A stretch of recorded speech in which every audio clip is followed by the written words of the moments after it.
The paper tore in two. Clara May Whitmore watched Ezra Hartwell rip their marriage contract down the middle, his hands steady while hers shook against her worn carpet bag. 23 days of travel, 1,800 miles of hope. Gone with one word he spat like venom: Barren. She'd crossed half the country to become a wife. Now she stood in a frozen Wyoming stage station. December wind howling through the cracks, watching her future turn to ash. Stay until the end to see how a rejected woman became the heart of a broken family, and comment your city so I can see how far this story travels. The stagecoach lurched to a stop hard enough to throw Clara against the wooden sidewall. Sweetwater Station. The driver's voice cut through the wind. End of the line. God help you, miss. Clara grabbed her carpet bag. Her fingers were numb. Her lips were cracked. 23 days of rattling bones and stale bread, and rehearsing what she'd say to Ezra Hartwell when she finally saw his face. I'm a practical man, Miss Whitmore. I need a wife to help raise my 3 children. They need a mother's touch. A mother's touch.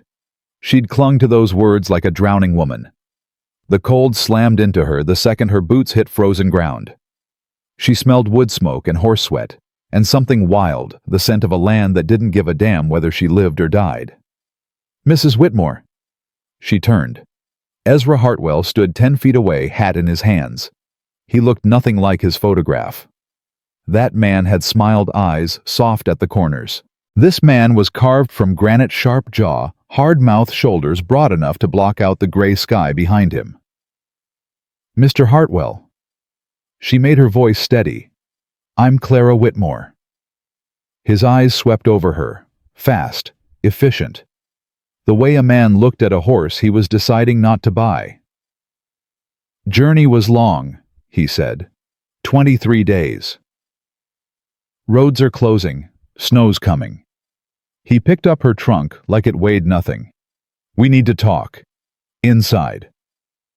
Something in his voice made Clara's gut clench. This wasn't how the letters said it would happen. He was supposed to be nervous, but eager, ready to take his bride home. Ezra Hartwell looked like a man about to cut off a limb. The station house was barely warmer than outside. One window frosted solid. A pot-bellied stove putting out more smoke than heat. Ezra set down her trunk and stayed standing, arms crossed, back to the stove. Got your letter, he said. The one from Cheyenne. Clara's stomach dropped through the floor. The letter. God help her. The letter. Dr. Morrison had made her write it. It's only fair, the doctor had said. Some men need children from a marriage. She'd written it in a Cheyenne hotel room at 2 a.m, tears blurring every word. There was an accident. A carriage.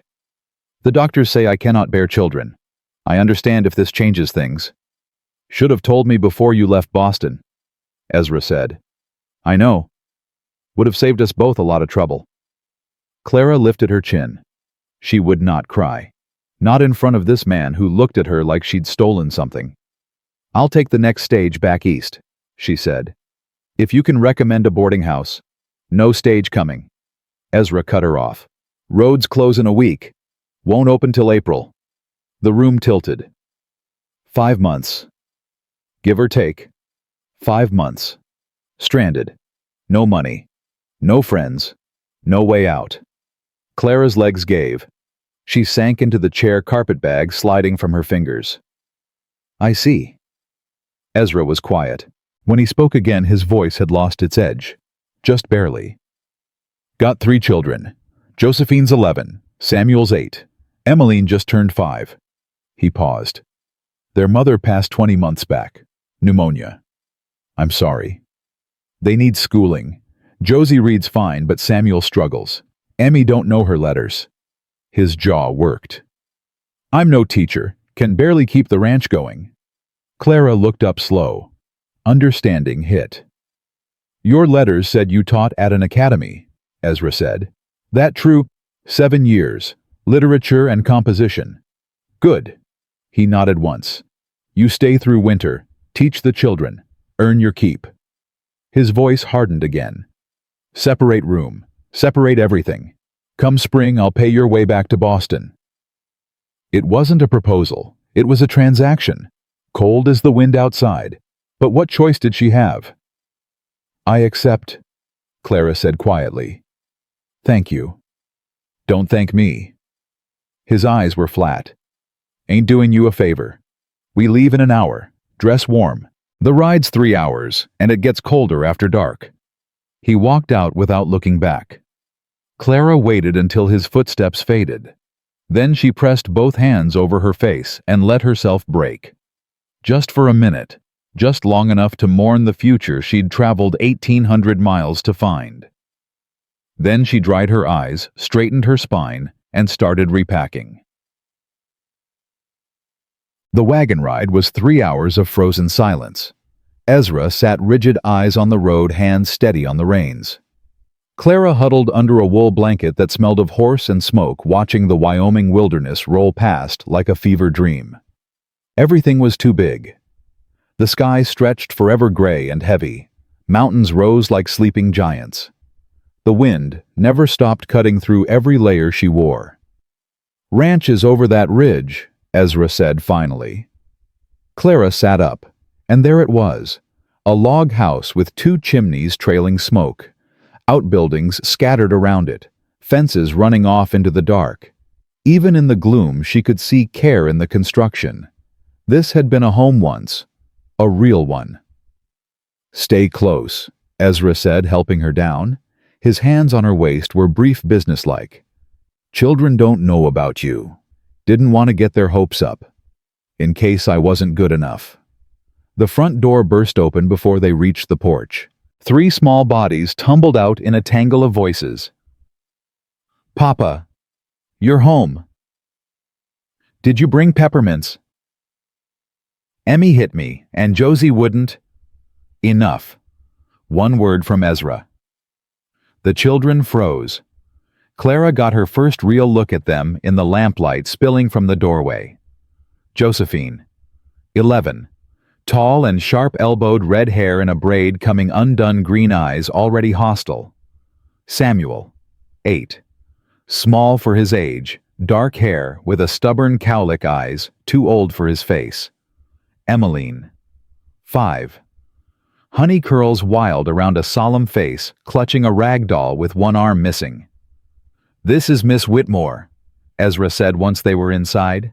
She's come from Boston. She'll be your teacher this winter. 3 pairs of eyes fixed on Clara. She forced a smile. Hello, I'm very pleased to meet you. Josie's chin lifted. You're the lady from the letters, the one Papa was going to marry. The room went dead silent. Josephine, Ezra's voice dropped low. But you're not marrying him now. Josie's eyes were ice. You're just going to be our teacher, not our mother. That's enough. It's true, ain't it? I said enough. Josie's mouth snapped shut, but her eyes stayed on Clara, full of something that looked a lot like hate. Emmy stepped forward, clutching her broken doll. Are you going to leave like Mama did? Clara crouched down, eye level. Your mama didn't want to leave you, sweetheart.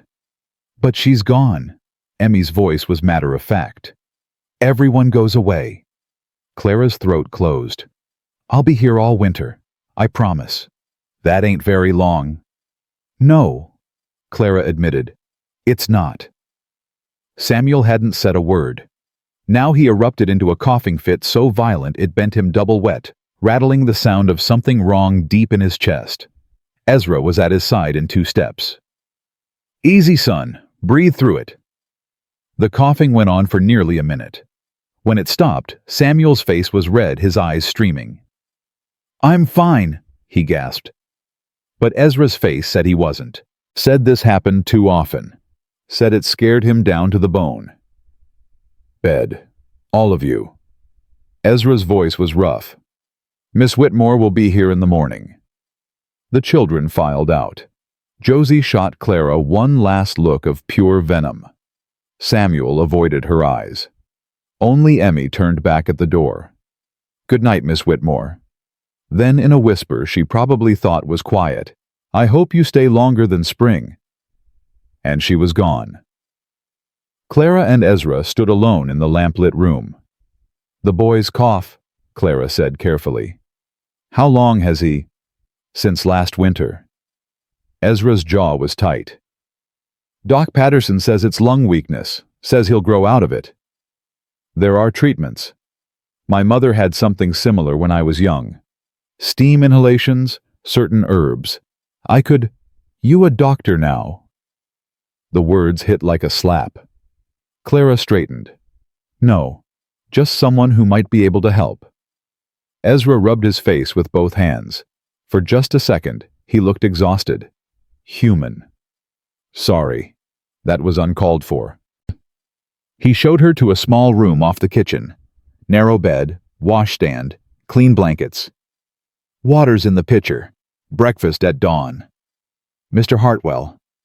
He stopped at the door. "Thank you," Clara said, "for not sending me away." Something crossed his face. Pain, maybe. Or regret. "Don't thank me yet. Winter here is hard. You might be cursing me by February." His eyes went to the window toward the North Ridge. His jaw tightened.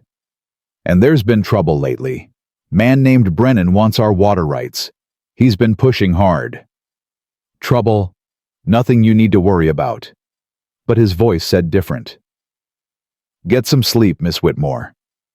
He closed the door. Clara sank onto the bed, still in her traveling clothes. Through the thin walls, she heard Ezra moving through the house, banking fires, checking locks. The sounds of a man holding everything together by sheer will. And upstairs, a child crying. Muffled. Into a pillow. Then Josie's voice, sharp. "Stop it, Emmy. Crying won't bring her back." Clara pressed her fist to her mouth and didn't make a sound. Dawn came gray and brutal. Clara forced herself up, washed in ice-cold water, changed into brown wool. Governess clothes, practical, forgettable. Ezra was already in the kitchen pouring coffee that smelled burned. "Children are still sleeping," he said. "You cook. I can manage. Oats in the blue tin, molasses on the shelf." He grabbed his coat. "I'll be in the barn. Brennan's men were spotted near the creek yesterday. Need to check the fence line." He was gone before she could ask what that meant. Clara found the oats, got the stove going, figured out the rhythm of this unfamiliar kitchen. The porridge was bubbling when small footsteps came down the stairs. Emmy appeared first, still in her nightgown hair, a wild halo. She stopped dead when she saw Clara. "You're still here." "I told you I would be." Emmy's face did something complicated. Hope fighting with fear. Then Josie and Samuel came down, and the moment passed. Breakfast was quiet. Josie ate without looking up. Samuel stirred his porridge but didn't eat. "Chest hurts," he mumbled when Clara asked. "From the coughing." "I'll make a compress after we eat." "You ain't our mother." Josie's voice was acid. "You don't get to take care of us." "No," Clara agreed. "I'm your teacher. But teachers help when students don't feel well. It's what we do." Josie's eyes narrowed. But she didn't argue. After breakfast, Ezra took the girls for chores. Clara stayed with Samuel, setting water to boil, finding cloths and dried chamomile in the pantry. "Does it hurt bad?" she asked. "Sometimes." Samuel watched her work. "How come you know about chest sickness?" "My mother had weak lungs." Clara poured hot water into a basin, added the herbs. "My grandmother used to make compresses like this." "Did your mother get better?" "She did. Lived another 20 years. Samuel was quiet. Then, "I don't want to die like Mama did." Clara's hands stopped moving. She turned, knelt beside his chair, looked him straight in the eye. "You're not going to die, Samuel. You have a cough, that's all." Promise. She shouldn't. She couldn't know. She wasn't a doctor, but his eyes were so scared. "I promise to do everything I can to help you," she said. "How's that?" He thought about it, then nodded. "Okay." The compress helped. By mid-morning, Samuel was breathing easier, dozing in the chair by the fire. Emmy sat at Clara's feet, holding up her broken doll. "Can you fix her?" Her arm came off. "I can try." Clara found a sewing kit in a basket by the hearth. She pulled out the needle, the thread, and stopped. The basket had initials carved into the lid. M.H. Maggie Hartwell, the dead wife. These had been her things. Emmy noticed her looking. "That was Mama's. She made dolls real good." Clara touched the carved letters. A woman she'd never meet had sat in this same spot, held this same needle, maybe hummed while she sewed. Now she was gone, and her children were motherless, and her husband was so locked up in grief he'd rejected a bride rather than risk feeling anything again. "Your mama made this doll."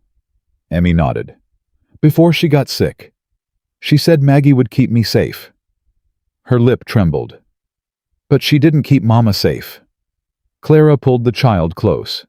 Emmy burrowed against her, small and warm and desperate for touch. "Sometimes," Clara said carefully, "even the best magic can't stop bad things from happening. But that doesn't mean the love behind it wasn't real." Emmy looked up. "You talk pretty. Like the books Papa used to read us."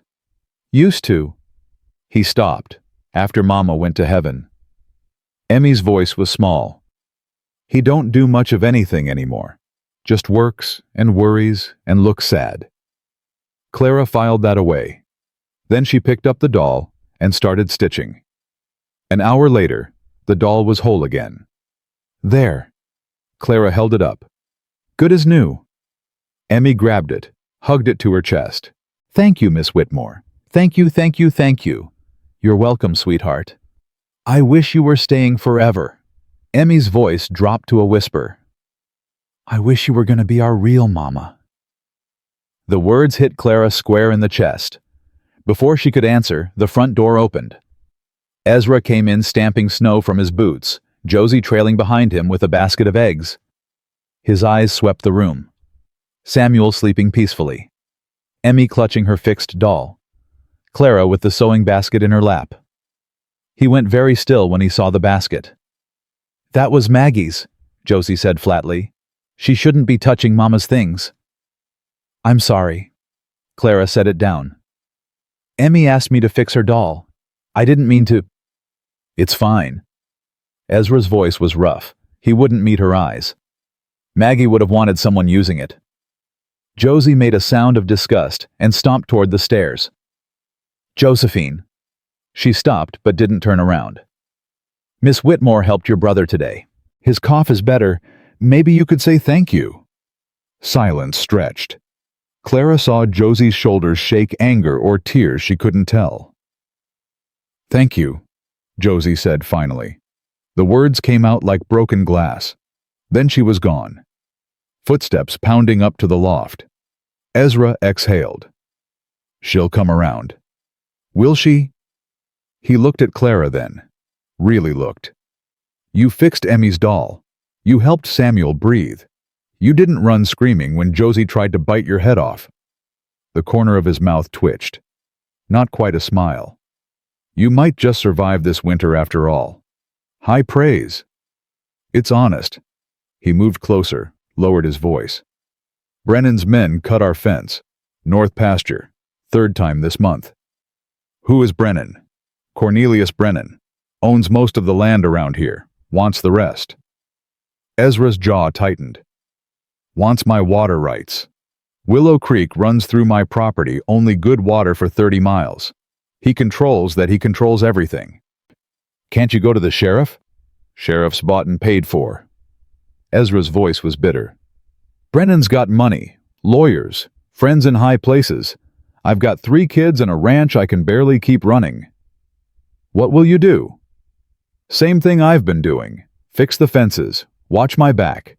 Hope he gets tired before I do." He didn't sound hopeful. "Mr. Hartwell." "Ezra." The word came out rough. "You're living in my house, teaching my children. Call me Ezra." "Clara." She held out her hand without thinking. He looked at it for a long moment. Then he took it. His hand was rough, calloused, warm, despite the cold. He held on a beat too long. "Clara," he repeated, like he was trying out how it sounded. Something shifted between them. Small, barely there, a crack in the wall. Then Emmy's voice rang out. "Is it time for lessons?" The moment broke. Ezra stepped back. Clara let out a breath she didn't know she was holding. "Get your sister," Ezra told Emmy. "Time to learn something." Teaching the Hartwell children was like trying to tame 3 different kinds of storm. Josie was a hurricane, brilliant and furious, answering every question with the minimum words possible, arms crossed, daring Clara to make her care. Samuel was quiet, Rain struggling with letters that seemed to flip and dance before his eyes, but numbers came to him like breathing. He could calculate feed prices in his head faster than Clara could with pencil and paper. Emmy was sunshine and thunder, desperate for attention, disrupting lessons with questions knocking over her slate, suddenly needing help with buttons just when Clara got the other 2 focused. "I can write my name," Emmy announced on the second day, holding up a slate that read M-E-Y. "That's wonderful. But you've got 1 extra letter. Can you find it?" Emmy squinted. "The curvy one. Close. Watch." Clara guided her hand. E-M-M-Y. See? Like the flower Mama had those in her garden. Josie's head snapped up. "Don't talk about Mama's garden." "But," I said, "don't." Emmy's lip trembled. "It's all right to talk about your mother," Clara said gently. "The happy things and the sad things. That's how we keep people alive after they're gone." Josie stood so fast her chair scraped the floor. "You didn't know her. You don't get to talk about keeping her alive." "You're right. I didn't know her." "Then stop acting like you did." "I'm not acting like anything, Josephine. I'm trying to help." "We don't need your help." Josie's voice cracked. "We don't need you at all." She ran for the door. "Josie, wait." But she was gone, the door slamming behind her. Through the window, Clara watched her sprint toward the barn, red braid flying. Samuel coughed, short, sharp, his hand pressed to his chest. "Steam treatment," Clara said immediately. "Emmy, fill the kettle." The afternoon dissolved into the rhythm of care steam and herbs and warm blankets. Samuel fell asleep by the fire. Emmy curled at Clara's feet. "Miss Whitmore?" "Yes, Emmy." "Is Josie going to be mean forever?" Clara considered the question. "No, she's mean because she's scared. When people lose someone they love, they build walls so they won't get hurt again." "Are you going to break her wall?" "I'm going to try." Emmy was quiet for a moment. Then, "Good. She needs someone to break it. Papa tried, but his wall's too big. They just bump into each other." Out of the mouths of children. "Emmy, can I ask you something?" "Uh-huh." "What was your mother like?" Emmy's face scrunched in thought. "She smelled like bread and flowers. She sang while she cooked. She made Papa laugh." Her voice dropped. "He don't laugh anymore." "What else?" "She told stories at bedtime. Different voices for all the people. She let me help her in the garden, even when I killed the plants." Emmy hugged her doll tighter. "She said she'd never leave us. But she did." "She didn't want to leave." "I know, but she still did." Emmy looked up with eyes too old for 5. "That's the thing about people, Miss Whitmore. They leave even when they don't want to." Clara pulled her close and didn't have any words. That night Josie didn't come down for supper. "Let her be," Ezra said when Clara offered to bring food up. "She'll eat when she's hungry." But Clara heard him climb the stairs later, heard his low voice through the floorboards, heard Josie's sobs muffled but unmistakable, and then Ezra's voice rough and broken. "I know, Bug. I miss her too." Clara pressed her hand over her heart and ached for all of them. She couldn't sleep that night. The bed was too hard, the room too cold, her thoughts too loud. She kept seeing Emmy's face when she'd talked about her mother, Samuel's fear when he'd asked if he was going to die. Josie's rage that was really just grief turned inside out. And Ezra. His hands gripping the sewing basket. His voice cracking when he talked about his wife. They're drowning, Clara thought. All four of them. And they don't even know it. She got up, wrapped herself in a blanket, crept out to the kitchen. Maybe warm milk would help her sleep. Maybe... She stopped. Ezra sat at the kitchen table, a bottle of whiskey in front of him. He hadn't drunk any. The level was the same, but he was staring at it like it held answers. Couldn't sleep, Clara said quietly. He didn't look up. Join the club. She hesitated, then sat across from him. Want to talk about it? No. Okay. They sat in silence. The fire crackled. Wind moaned against the windows. She made that basket, Ezra said suddenly. The sewing basket. First year we were married. Said every home needed one. His voice was hollow. I can't look at anything in this house without seeing her. That must be hard. Hard. He laughed, but there was no humor in it. Hard is the wrong word. Hard is breaking a horse. Hard is getting through winter with half your herd. This, he stopped, swallowed. This is something else. Clara waited. She died in my arms. The words came out flat. Dead. Middle of the night. Couldn't breathe. I held her and begged her to stay, and she just... He made a sound that wasn't quite a word. Last thing she said was, take care of our babies. Not, I love you. Not, goodbye. Just take care of them. She knew you loved her. She didn't need to hear it. Maybe. He finally looked at Clara. His eyes were red-rimmed. Maybe not. Guess I'll never know. You're doing what she asked, taking care of them. Am I? His laugh was bitter. Samuel's sick. Josie's angry at the world. Emmy asks every night if I'm going to leave like Mama did. I can barely keep this ranch running, and Brennan's circling like a vulture, and I... He stopped, breathed. I'm drowning, and I can't let them see it because they need me to be strong. Clara reached across the table, touched his hand. He flinched but didn't pull away. You don't have to drown alone, she said quietly. That's why I'm here, not to replace their mother, just to help carry the weight. Ezra stared at her hand on his. When he spoke, his voice was rough. You got rejected today. I tore up your future right in front of you. And you're sitting here trying to help me. What else am I going to do? Sit in my room and feel sorry for myself? Most people would. I'm not most people. Something flickered in his eyes. Not quite warmth, but not ice either. No, he said slowly. I'm starting to see that. They sat there until the fire burned low. Not talking, just being. Two broken people in a house full of grief, finding something that might, if they were lucky, become understanding. Finally, Ezra stood. You should sleep. Children wake early. So should you. I will. He paused at the stairs. Clara. She looked up. Thank you for what you did for Samuel today, and Emmy, and... He struggled. For being kind, even when you didn't have to be. That's what teachers do. No. His voice was quiet. That's what good people do. He disappeared up the stairs.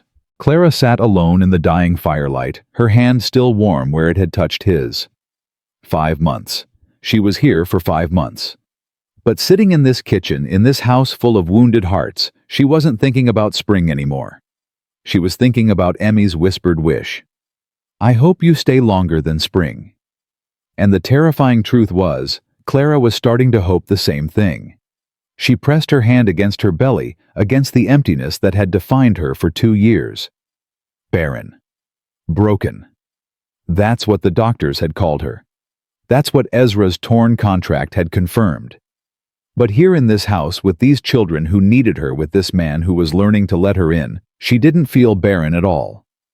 She felt like something was finally impossibly starting to grow, and that scared her more than anything else ever had. The days bled into each other like watercolors in the rain. Clara woke before dawn every morning, lit the kitchen fire, started the oats. By the time the children came down, the house was warm and breakfast was ready. It became routine. It became rhythm. It became something dangerously close to home. Josie still watched her with suspicious eyes, still answered questions with the minimum words, still flinched when Clara got too close. But she stopped running out of the room every time Clara mentioned feelings. Stopped slamming doors quite so hard. Progress. Slow as molasses in January, but progress. Samuel's cough improved with the steam treatments. Clara made him breathe over pots of boiling water 3 times a day, mixed with chamomile and dried eucalyptus she'd found in Maggie's herb cabinet. She made him drink bitter tea that he swallowed without complaint. She rubbed his chest with rendered tallow and peppermint before bed. "You're gonna turn me into a medicine bottle," Samuel said one morning, but he was smiling when he said it. "Would you rather cough all night?" "No, ma'am." "Then drink your tea and stop complaining?" He drank it. And that night, for the first time since Clara arrived, he slept straight through without a single coughing fit. Emmy was the easiest. She attached herself to Clara like a burr to a wool sock, following her everywhere, chattering constantly, demanding attention and affection with the desperate hunger of a child who'd lost her mother too young. "Miss Whitmore, can you braid my hair like Mama used to? Miss Whitmore, can you tell me a story? Miss Whitmore, can I help you cook?" Clara said yes to everything. Braided Emmy's wild curls every morning. Told stories every night. Let small hands help with biscuits even when it made twice the mess. "You're spoiling her," Josie said one afternoon, watching Emmy skip away with a cookie Clara had slipped her. "Am I? Mama never let her have sweets before supper." Clara met Josie's eyes. "What did your mama let her have?" Josie's jaw tightened. For a moment, Clara thought she'd push back, snap something cruel, storm off like usual. But instead, something in her face cracked. "Love," Josie said quietly. "Mama gave her love, all the time, even when Emmy was bad." "That's what I'm trying to give her too." Josie looked away. "It ain't the same." "No, it's not." Clara stepped closer. "I'm not trying to be your mother, Josephine. Nobody could be. But I can still care about Emmy, about Samuel, about you. I don't need you to care about me." "Maybe not, but I do anyway." Josie's lip trembled, just for a second. Then her walls slammed back up and she walked away. But she didn't run. And she didn't slam any doors. 2 weeks into December, Clara found her breakthrough with Josie. It came through words the way most important things did. "I want you each to write about someone you admire," Clara said during lessons. 1 page, your best handwriting. Samuel wrote about his father, how Ezra could calm a spooked horse with just his voice, how he never complained even when the work broke him, how he always checked on them at night, even when he thought they were sleeping. Emmy wrote about Clara. The letters were crooked, the spelling creative, but the meaning was clear. "Miss Whitmore is niece. She fixed my dole. She makes Samuel beat her. I admire her." Clara's throat went tight when she read it, but Josie sat frozen, slate blank. Pencil gripped so hard her knuckles were white. "Can't think of anyone?" Clara asked gently. "I can." Josie's voice was ice. "I just don't want to write about her." "Your mother." Josie's head snapped up. "Don't." "Don't what?" "Don't say her name like you knew her, like you have any right." Clara pulled a chair close, sat down, eye level. "You're right. I didn't know her, but I'd like to, if you want to tell me." "Why?" The word was sharp as a blade. "So you can pretend to understand. So you can say nice things that don't mean nothing. So I can understand you." Clara held Josie's gaze. "You're angry all the time. You push everyone away. You act like caring about someone is a crime. I want to know why." Josie's face crumbled for just a second before she rebuilt it. "You want to know why? Because she promised. She promised she'd never leave us. She promised she'd watch me grow up and teach me to make bread and be there when I got married, and—" Her voice broke. "She promised, and she lied." "She didn't lie, Josie. She got sick." "Same thing." Tears spilled down Josie's cheeks, but her voice stayed hard. "Dead is dead. Don't matter why." Clara reached out, slowly, giving Josie time to pull away. When she didn't, Clara took her hand. "Tell me about her. Not about her dying. About her living." Josie was quiet for so long, Clara thought she wouldn't answer. Then in a voice barely above a whisper, "She was beautiful. Everyone said so." Papa couldn't stop looking at her even after 10 years married. She sniffed. She knew every plant. Which ones healed and which ones killed. She could make bread that tasted like heaven. And she sang while she worked, all the time, even when things were hard. She sounds wonderful. She was perfect. Josie's voice cracked wide open. And then she got sick and the doctor came, but he didn't know nothing and she just got worse and worse.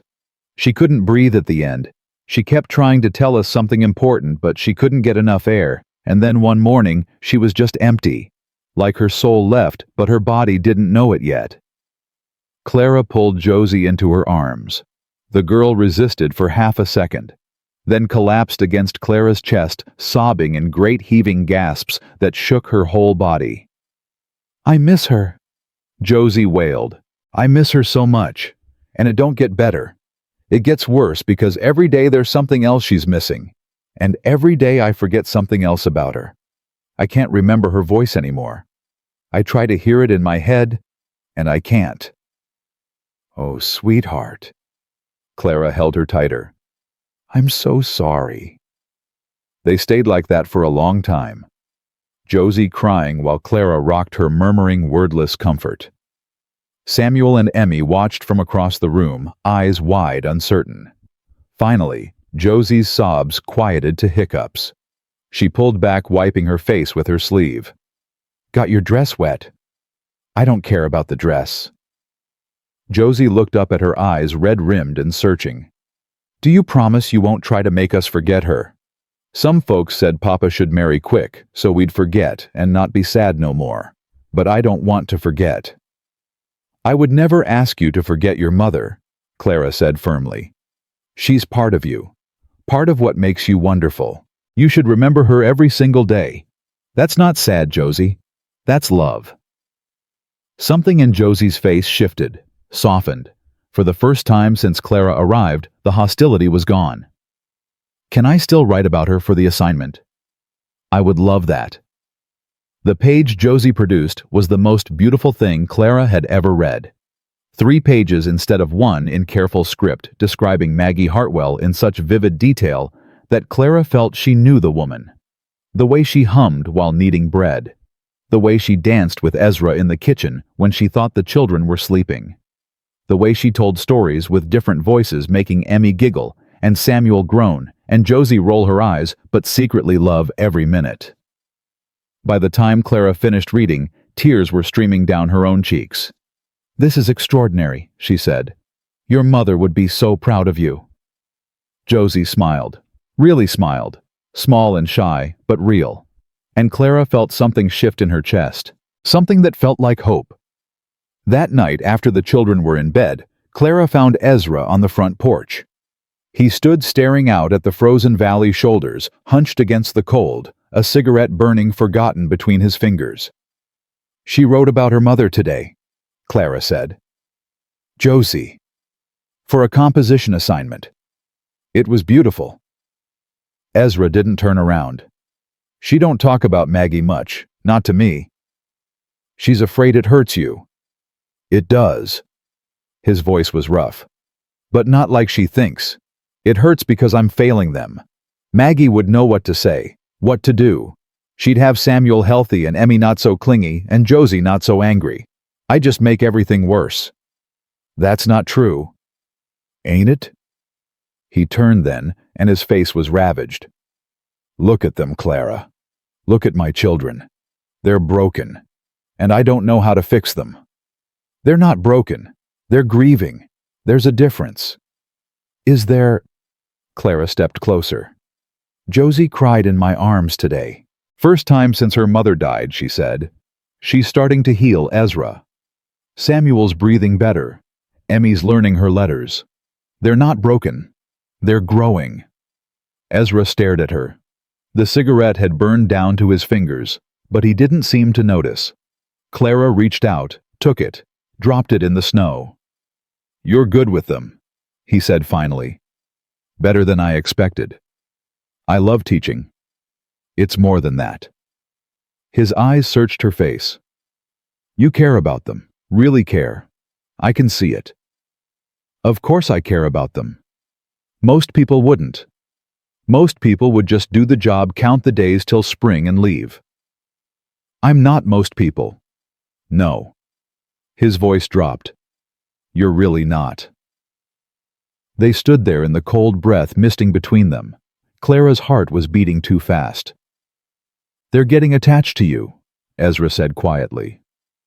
I can see it. Emmy follows you everywhere. Samuel talks about you at supper. Even Josie is starting to soften. He paused. So am I. Clara's breath caught. Ezra, I know it don't change nothing. Come spring, you'll go back east. That's the deal. But his eyes said something different. His eyes said he wished things were different. What if I don't want to go back east? The words hung in the frozen air between them. Ezra went very still. What are you saying? I don't know.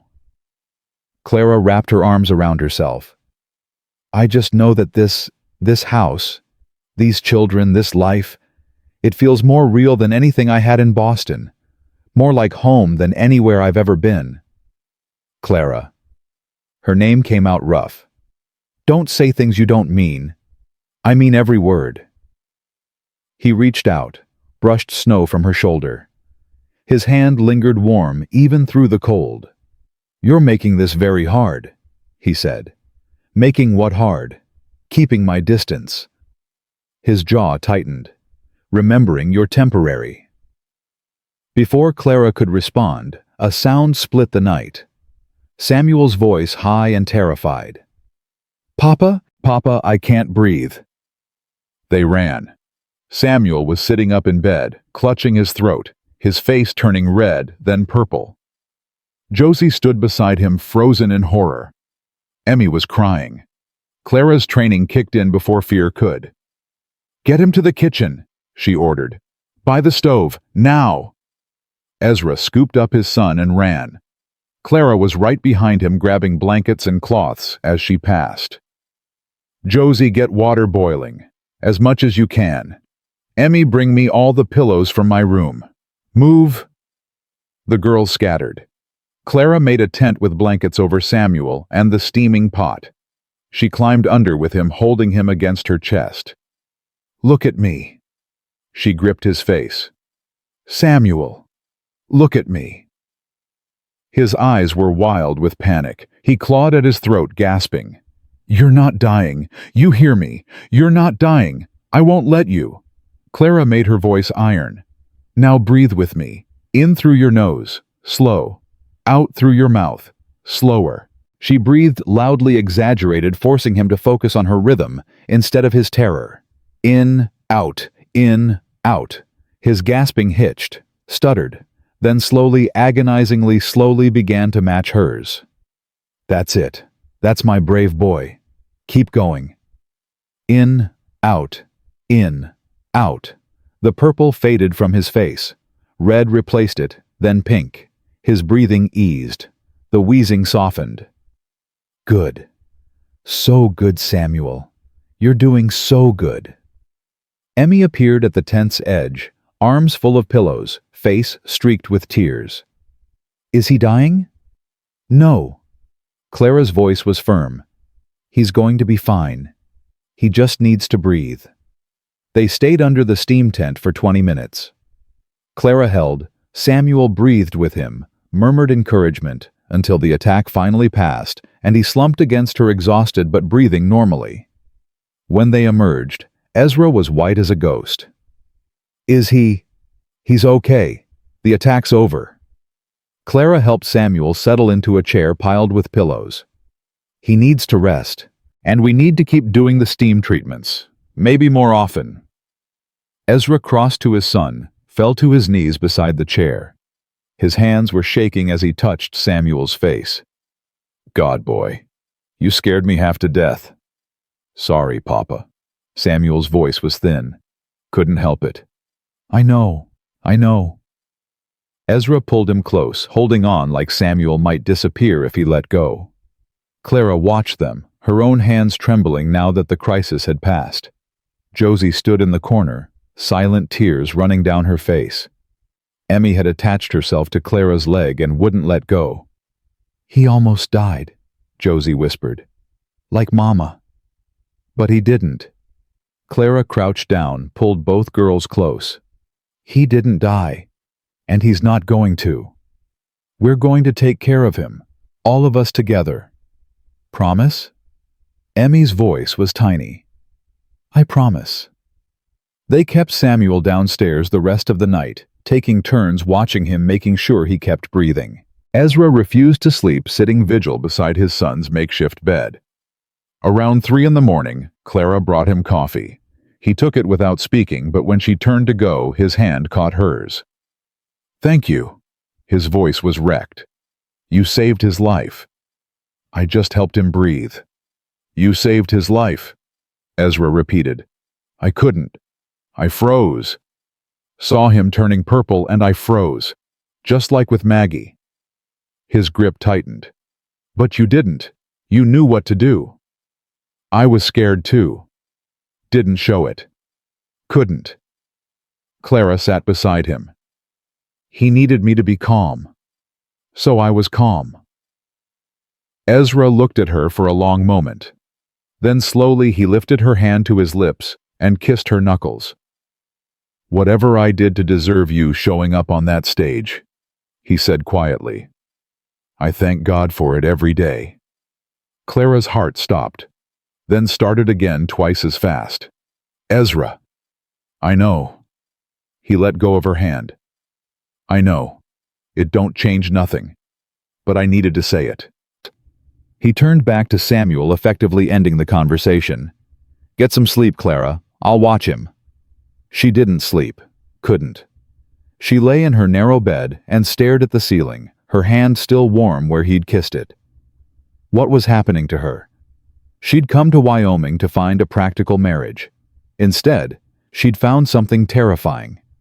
Something that felt like a family. Something that felt like love. And in 3 months, she was supposed to leave it all behind. The thought made her chest ache in a way she couldn't explain. Christmas Eve came wrapped in fresh snow and old grief.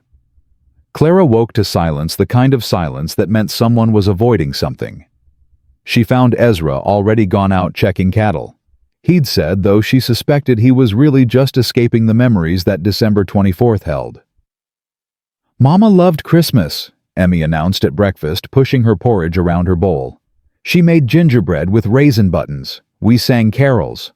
Papa cut down a tree from up in the hills. We ain't doing that this year, Josie said flatly. Papa said. But why? Emmy's lip trembled. It ain't fair. Because Mama's not here. Samuel's voice was quiet. Nothing's the same. Clara looked at their small faces, so resigned, so sad. 3 children who'd already lost their mother, now losing Christmas too. Something in her refused to accept it. What if we made new traditions, she heard herself say. Not to replace the old ones, to honor them. 3 pairs of eyes fixed on her with desperate hope. Papa won't like it, Josie said, but there was a question in her voice. Let me talk to your father. Clara made her voice confident. In the meantime, Emmy, do you remember how your mama made the gingerbread? A little. She let me help sometimes. Then you can help me. We'll figure it out together. By the time Ezra returned, the kitchen smelled of ginger and molasses. 3 children sat at the table decorating misshapen cookies with precious sugar, their faces smeared with flour, actually smiling. Ezra stopped in the doorway. What's all this? Careful, neutral. But Clara caught the tension in his shoulders. Miss Whitmore is helping us make Christmas, Emmy announced. Like Mama used to. I hope that's all right, Clara said quietly. I thought we weren't celebrating. Flat. Final. Josie looked up then. Something in her face hardened with courage. You told us Mama wouldn't want us to be sad, but you never asked what we wanted. Ezra's jaw tightened. Josephine, I want to remember her happy. Josie's voice shook but didn't break. I want to do the things she loved, not forget them because it hurts. The silence stretched thin and painful. Samuel ducked his head. Emmy's eyes filled with tears. Clara held her breath. Finally, Ezra's shoulders sagged. All right, make your gingerbread. Sing your carols. He turned toward the door. But I got work to do. He left without looking back. He's mad, Emmy whispered. He's sad, Clara corrected gently. There's a difference. That evening after supper that Ezra barely touched Clara found him in the barn. Not working, just standing in an empty stall staring at nothing. The children need you, she said. Children need their mother. He didn't turn around. All I do is remind them she's gone. That's not true. Ain't it? He spun to face her. Every time they look at me, they see what they lost. Every time I try to be what she was, I fail. I can't make bread like her, can't sing like her, can't hold them and make everything better like she could. You don't have to be her Ezra, you just have to be their father. I don't know how. His voice cracked. I don't know how to do this without her. Clara moved closer. Then let me help. Why? The word was raw.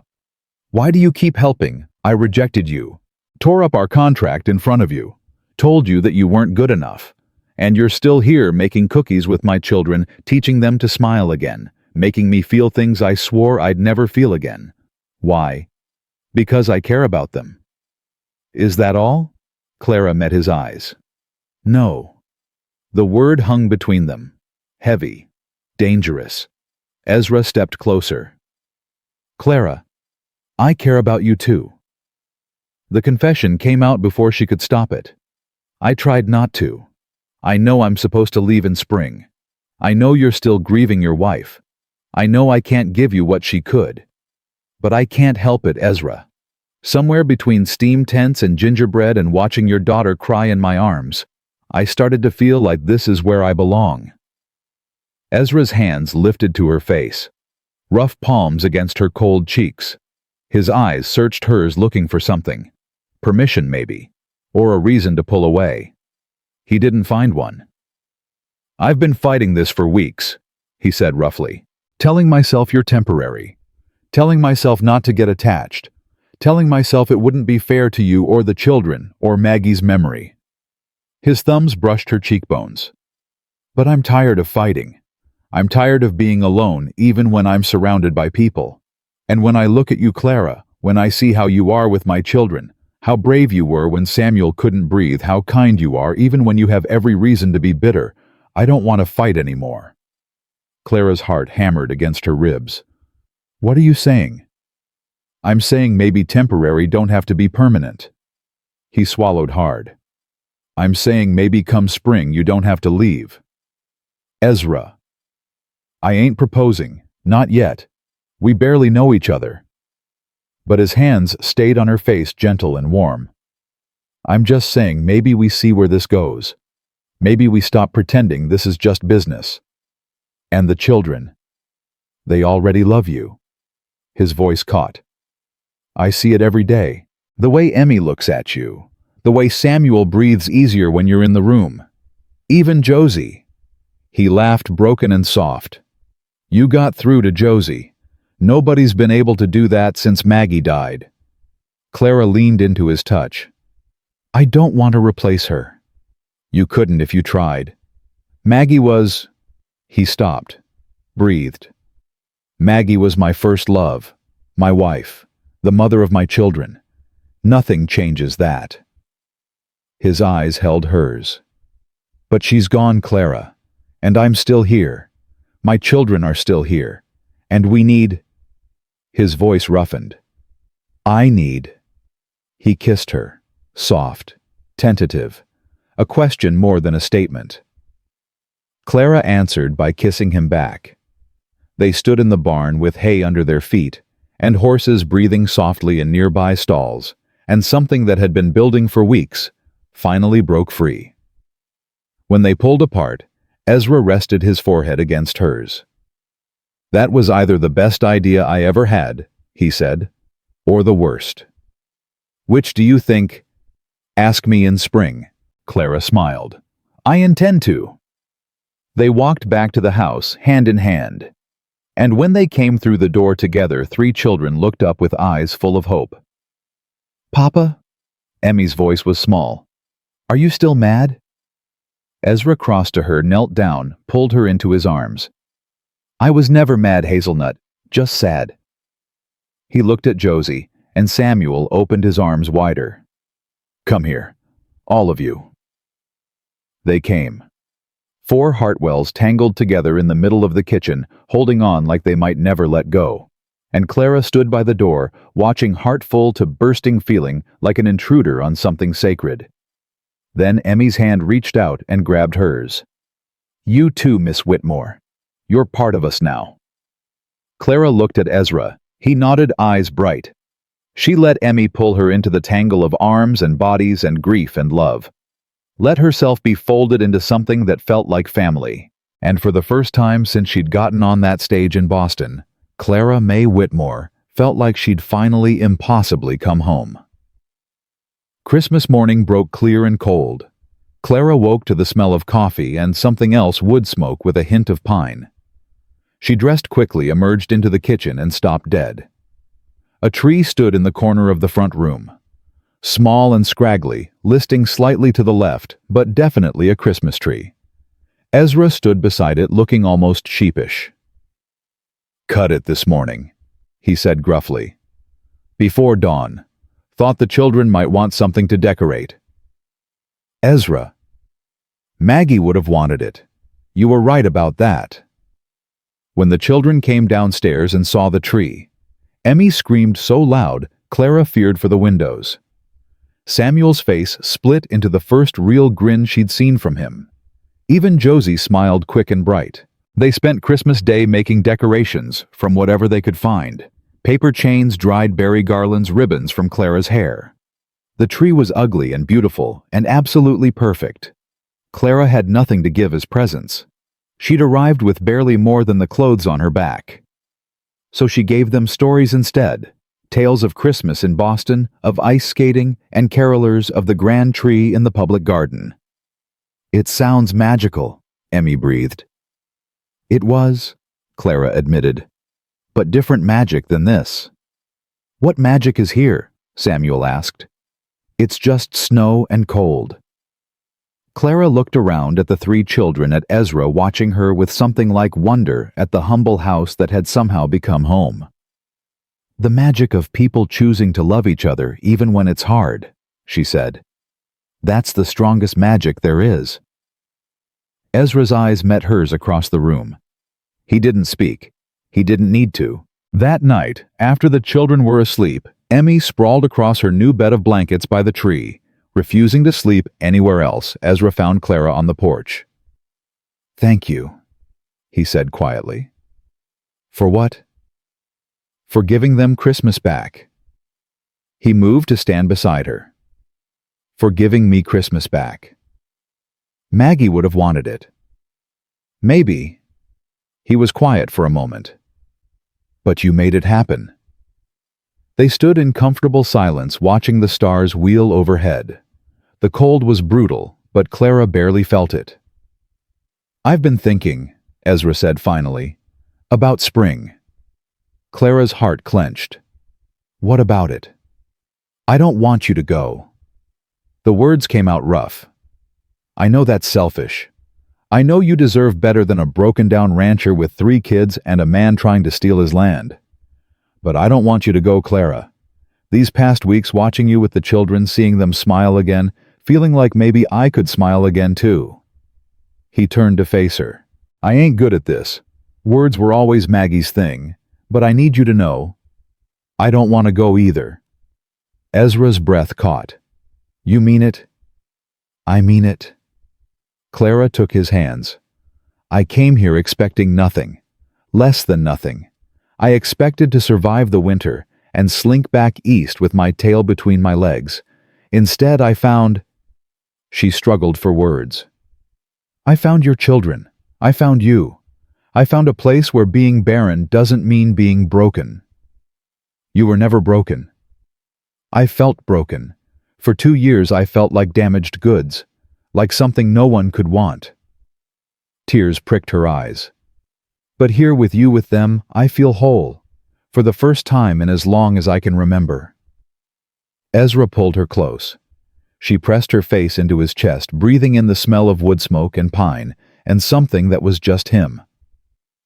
Stay, he said into her hair. Stay and be their mother. Stay and be my wife.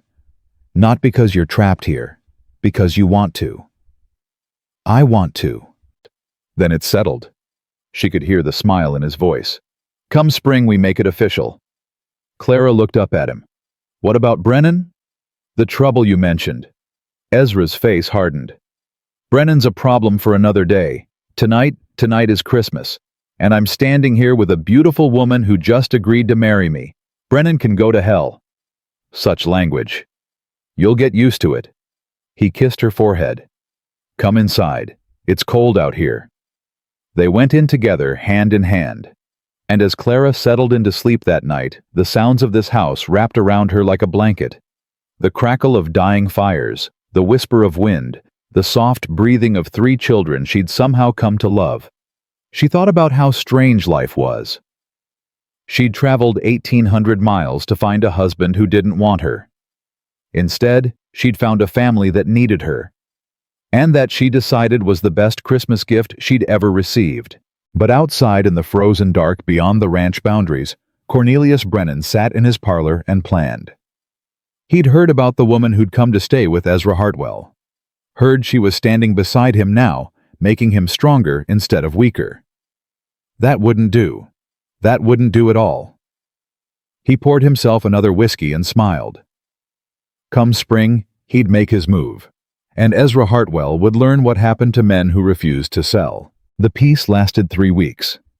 Clara should have known it couldn't hold, should have known that happiness this fragile was bound to shatter. But she'd let herself believe, let herself dream that maybe, just maybe, they could have this. She was wrong. The riders appeared on a Tuesday morning just as Clara was finishing breakfast dishes. Ezra spotted them first from the window, and his whole body went rigid. Get the children upstairs, he said quietly. Now. What is it? Brennan. He reached for the rifle above the fireplace. Stay inside. Don't come out no matter what you hear. Ezra? Clara. His voice was sharp. Please. She gathered the children and ushered them up the stairs, Emmy clinging to her skirt. Samuel's face pale, Josie's jaw set hard. What's happening? Josie demanded. Who's out there? Some men your father needs to talk to. Stay up here until I come get you. But... Josephine! Clara made her voice iron. Stay. Here. She crept back downstairs, pressed herself against the wall near the window, where she could see but not be seen. 4 riders had stopped 20 feet from the porch. The man in front was massive, thick beard, cold eyes, dressed in a suit too expensive for a working rancher. Cornelius Brennan. Had to be. Ezra stood on the porch, rifle in his hands, not pointing, but not hidden either. Hartwell. Brennan's voice carried across the frozen yard. We need to talk. Nothing to talk about. The creek says different. Brennan didn't dismount. Power move, Clara thought.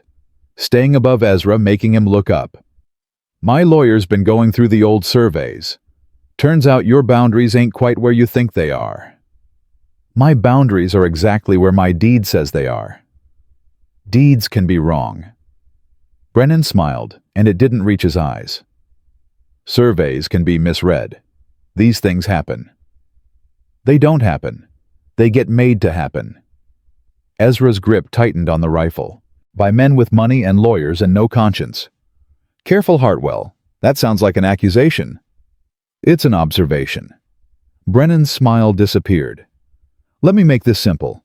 I'm offering fair price for your land. More than fair. You take it, you and those kids can live comfortable in town. No more breaking your back out here wondering if you'll survive the next winter. And if I don't take it, then things get complicated. Brennan leaned forward in his saddle. Legal battles are expensive. Take years sometimes. You got money for lawyers, Hartwell, with 3 kids to feed and a ranch barely keeping its head above water. Clara's hands clenched into fists. She wanted to march out there, tell this man exactly what she thought of him and his threats, but she'd promised Ezra she'd stay inside. Get off my land, Ezra said quietly. Think about it. That's all I'm asking. I said get off my land. Before I make you. Brennan's men shifted hands, moving toward their weapons. The moment balanced on a knife's edge. And then Clara did something stupid. She walked out onto the porch. Mr. Brennan.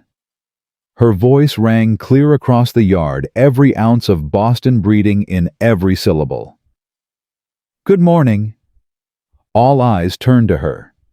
Ezra's expression was thunderous. Clara, get inside. But she moved to stand beside him, hands folded calmly, every inch the proper lady.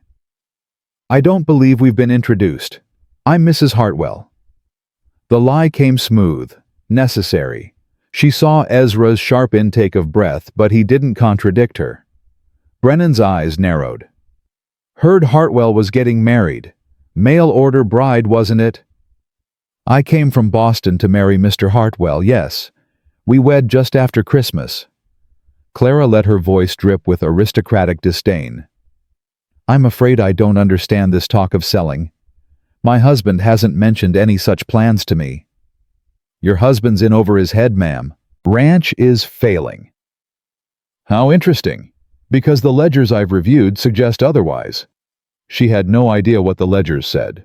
Didn't matter. The ranch is running quite profitably.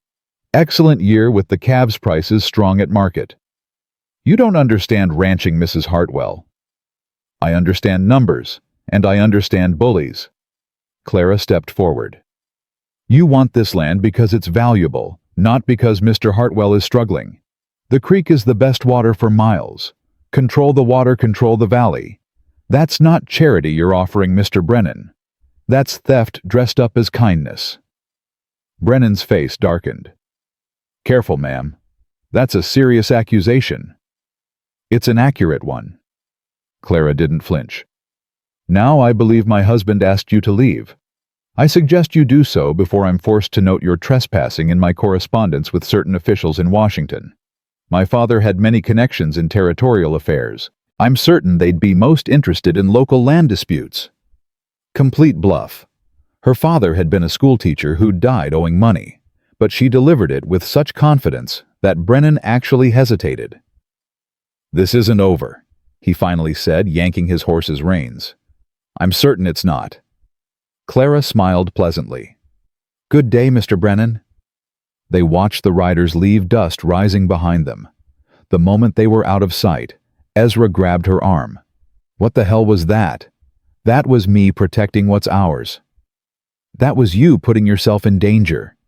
You think Brennan's just gonna accept being embarrassed by a woman? You think he'll let that stand? At least now he knows you're not alone. Clara pulled free of his grip. He thinks you're weak, Ezra. Vulnerable. He saw a widow with 3 kids and thought he could bully you into selling. Now he knows different. He knows I've got a wife with more courage than sense. That too. Despite everything, Ezra's mouth twitched. Mrs. Hartwell. It seemed appropriate in the moment. We ain't married yet. Details. He stared at her for a long moment. Then, without warning, he pulled her into his arms and kissed her. Hard. Fierce. When he pulled back, his eyes were bright. You're going to be the death of me, Clara Whitmore. Hartwell, she corrected. If we're keeping up the pretense. Lord help me. But he was almost smiling. Get inside. I need to check the fences. Brennan's men have been cutting them again. Be careful. Always am. He wasn't back by supper. Clara tried not to worry, tried to keep the children calm, keep the routine normal. But as the sun set and the temperature dropped and still no sign of Ezra, her fear grew teeth. "Where's Papa?" Emmy asked for the 5th time. "Checking fences. He'll be home soon." "But it's dark. He knows his way." But Josie's eyes met Clara's across the table, and they both knew something was wrong. At 8 o'clock, Clara made a decision. "Josie, I need you to watch your brother and sister. Can you do that?" "Where are you going?" "To find your father." "No." Josie stood up so fast her chair scraped the floor. "You can't go out there alone. It's dark and cold, and what if Brennan's men—" "I'll be fine." "You don't even know where to look." "Then tell me, where would he go to check fences?" Josie hesitated. "Then north pasture, by the creek. That's where Brennan keeps cutting." Clara grabbed her coat, Ezra's spare rifle. "Lock the door behind me. Don't open it for anyone except me or your father. Understand?" "Clara." "I'll bring him home, Josie. I promise." The cold hit her like a wall. Clara had thought she understood Wyoming winter after 2 months, but this was different. Night cold. Kill you cold. The kind that froze your eyelashes and made your lungs burn. She followed the path Josie had described, rifle clutched in hands that wouldn't stop shaking. The moon was bright enough to see by, which was the only blessing. Please, she prayed to a God she wasn't sure she believed in anymore. Please let him be okay. She found him a mile from the house. He was on the ground, his horse standing nearby, loyal creature, refusing to leave. Even in the moonlight, Clara could see the dark stains spreading across the snow beneath him. "Ezra?" She dropped to her knees beside him. "Ezra, can you hear me?" His eyes fluttered open. "Clara, what, you shouldn't be here." "Shut up." Her hands searched for the wound, found it his side just above the hip. Bullet wound. "What happened?" "Brennan's men jumped me at the creek." He coughed and Clara saw blood on his lips. "3 of them. Shot me and left me for dead." "You're not dead." "Not yet. Not ever." Clara's voice cracked. "I am not losing you, Ezra Hartwell. Not after everything. Not when we're so close." She stripped off her coat, pressed it against his wound. He groaned. "Sorry. I know it hurts, but I have to stop the bleeding." "Clara." His hand found hers. Weak, cold. "If I don't make it—" "Stop." "The children. Take care of them. Promise me." "You're going to take care of them yourself. Promise me." Tears froze on Clara's cheeks. "I promise. But you're not dying tonight. I won't allow it." Getting him onto the horse was agony. Clara wasn't strong enough to lift him, so she had to coax and push and beg until Ezra managed to drag himself into the saddle. He slumped forward, barely conscious, and Clara had to walk beside the horse, holding him steady all the way back to the house. The longest mile of her life. Josie had the door open before they reached the porch. Her face went white when she saw her father. "Papa!" "He's alive. Help me get him inside." Somehow they managed. Ezra collapsed onto the kitchen table, and Clara went to work calling on every bit of medical knowledge she'd ever absorbed. "Josie, get water boiling. Samuel, I need clean cloths, tear up sheets if you have to.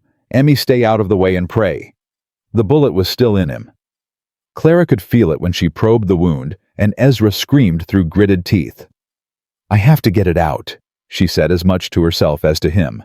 "If it stays in, you'll get infected and die." "Do it." His voice was raw. "Whatever you have to do." Clara found a knife, held it over the fire until it glowed, poured whiskey over her hands over the wound over the blade. "Josie, hold him down. Samuel, give him something to bite on." "Clara?" Ezra's eyes found hers. I trust you. Then trust me to save your life. She cut into him. Ezra screamed, bit down on the leather strap Samuel had found. His body arched off the table, but Josie held him stronger than a girl her age should have to be. Clara worked fast, found the bullet lodged against his hip bone, gripped it with Maggie's sewing tweezers. Pulled. It came free with a sound that would haunt her dreams. Got it. Her voice shook. Josie the hot iron. She cauterized the wound while Ezra screamed again, then passed out cold. Is he dead? Emmy's voice tiny and terrified from the corner. Clara pressed her fingers to his throat. Found a pulse. Weak, but there. No, sweetheart. He's sleeping. His body needs rest to heal. Will he wake up? Clara looked at Ezra's pale face, the blood soaking through already the fever she knew would come. I don't know, she admitted. But I'm going to do everything I can to make sure he does. The next 3 days were hell. Ezra developed a fever just as Clara had feared. He burned and thrashed and called out for Maggie, and all Clara could do was keep him cool, keep the wound clean, keep praying. The children took shifts sitting with him. Josie read aloud from her mother's Bible, her voice steady, even when her hands shook. Samuel held his father's hand and talked about nothing about the horses, the weather, anything to fill the silence. Emmy sang the songs Maggie used to sing off-key and beautiful. On the third night, the fever broke. Clara was dozing in the chair beside his bed when she felt his hand move in hers. Clara? She jerked awake. Ezra. Oh, thank God. His eyes were clear. Weak, but clear. What happened? You were shot. Left to die. I found you, brought you home, dug the bullet out of your hip. Clara's voice broke. You've been delirious for 3 days. I thought I was going to lose you. You saved my life. I did what anyone would do. No. His grip tightened. You did what you do. You fight. You never give up.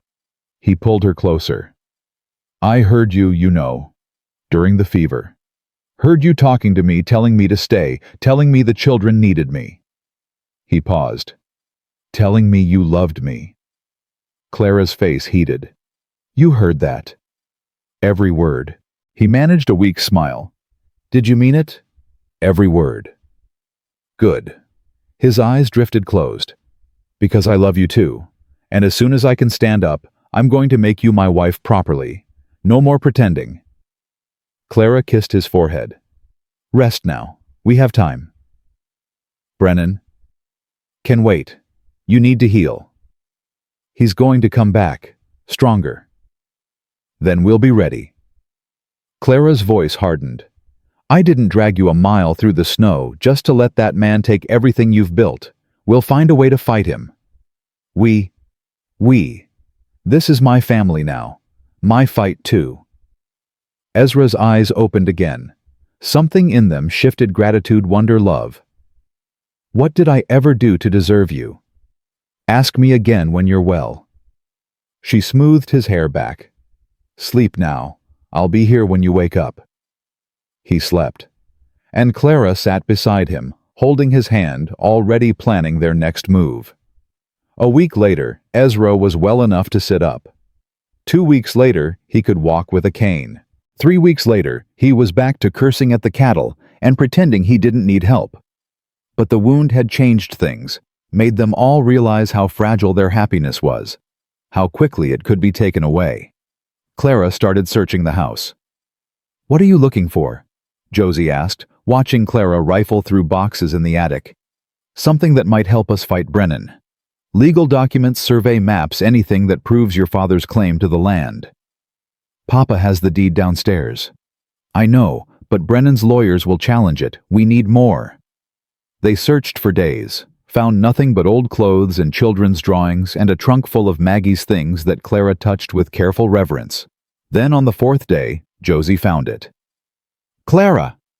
Her voice rang through the house. Come quick! Clara ran to the bedroom. Ezra and Maggie's old room still untouched, still full of ghosts. Josie stood by the window holding a leather folder. It was behind the dresser, must have fallen years ago. Clara took the folder, opened it, and felt her heart stop. Inside was a copy of the original land survey from 1867, careful, detailed, notarized. And pinned to it, a note in faded handwriting, important. Filed with Territorial Office Helena. Copy made 1881 when E worried about fire. Keep safe. M. Maggie. Maggie had made a copy of the survey and hidden it away, protected them even from beyond the grave. This is it, Clara breathed. This is proof. If we can verify this against the original in Helena. Brennan's claim falls apart, Josie finished. He can't say the boundaries are wrong if we have the survey that established them. Clara clutched the folder to her chest. I have to go to Helena. What? This needs to be verified, certified. I have to take it to the Territorial Land Office before Brennan's hearing. That's a week's ride in good weather. Josie's face went pale. In winter, it's suicide. Your father can't travel. Someone has to go. Clara met her eyes. Unless you have a better idea. Josie was quiet for a long moment. Then, take the bay mare. She's the steadiest in snow. And pack extra blankets, nights are deadly cold. And, Josie, bring it back. Whatever happens, bring that document back. Her voice cracked. And bring yourself back too. We need you. Clara pulled her into a hug. I'm coming back. I swear it. Telling Ezra was harder. No. His voice left no room for argument. Absolutely not. Someone has to go. Then I'll go. You can barely walk. You'd die before you made it halfway. Then we'll send word to someone. A messenger. Who? Everyone in town is either scared of Brennan or bought by him. Clara gripped his hands. I can do this, Ezra. I traveled 1,800 miles alone to get here. I can make it to Helena and back. That was trains and stages, not mountain passes in February. I'm stronger than I look. I know how strong you are. His voice broke. That's not the point. If something happens to you, if you die out there alone, then you go on. You take care of the children. You keep fighting. Clara touched his face. But I'm not planning to die. I'm planning to save this ranch and come home to marry you properly. Ezra pulled her close, buried his face in her hair. I can't lose you. I've already lost. You won't lose me, I promise. You can't promise that. I can promise to do everything in my power to come back. She pulled back, met his eyes. Do you trust me? A long pause. Then, yes. God help me, I do.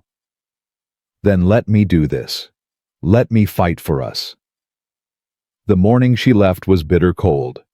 The children gathered on the porch, bundled against the wind, faces tight with fear. Clara hugged each one. Emmy clung and cried. Don't go. Please don't go. I have to, sweetheart. But I'll be back before you know it. 2 weeks. That's forever. I know, but you'll be busy. Lessons to keep up with, chores to do, your papa to take care of. She kissed Emmy's forehead. Be brave for me. Samuel tried to look strong, but his lip trembled. What if your cough comes back while you're gone? Then you do the steam treatments like I taught you, and you ask Josie to help. Promise you'll come back. I promise. Josie didn't cry. She stood straight and fierce, chin lifted so much, like her mother must have been. I'll take care of them, she said. And Papa, don't worry about anything here. I know you will. Clara squeezed her hands. You're the bravest girl I know, Josephine Hartwell. Your mama would be so proud. Josie's composure cracked just for a second. Come back to us. I will. Ezra walked her to the horse, leaning on his cane, face gray with pain and fear. You've got the documents. Safe in my bag. Money. All we could spare. The route. Josie drew me a map. I know the way. He pulled her into his arms, held her so tight she could barely breathe. "You come back to me," he said hoarsely. "You hear me? Whatever happens, you come back." "I will. I love you, Clara. I should have said it sooner, should have said it more. But I love you. I love you too." She kissed him, tasting salt. His tears or hers, she couldn't tell. "I'm coming back. Wild horses couldn't keep me away." She mounted the mare, looked back one last time at the family she'd found by accident and claimed by choice. Then she turned toward the mountains and rode. The journey to Helena was every nightmare Clara had ever had made real. 3 days in a blizzard hit. Clara huddled against the mare in a shallow cave, teeth chattering so hard she thought they might crack watching the snow pile up and wondering if she'd made the worst mistake of her life. The documents were tucked inside her coat against her skin, the only warm thing about her. She thought about Emmy crying on the porch, about Samuel's trembling lip, about Josie trying so hard to be brave, about Ezra's face when he'd said he loved her. She couldn't die here. She refused. The blizzard lasted 2 days.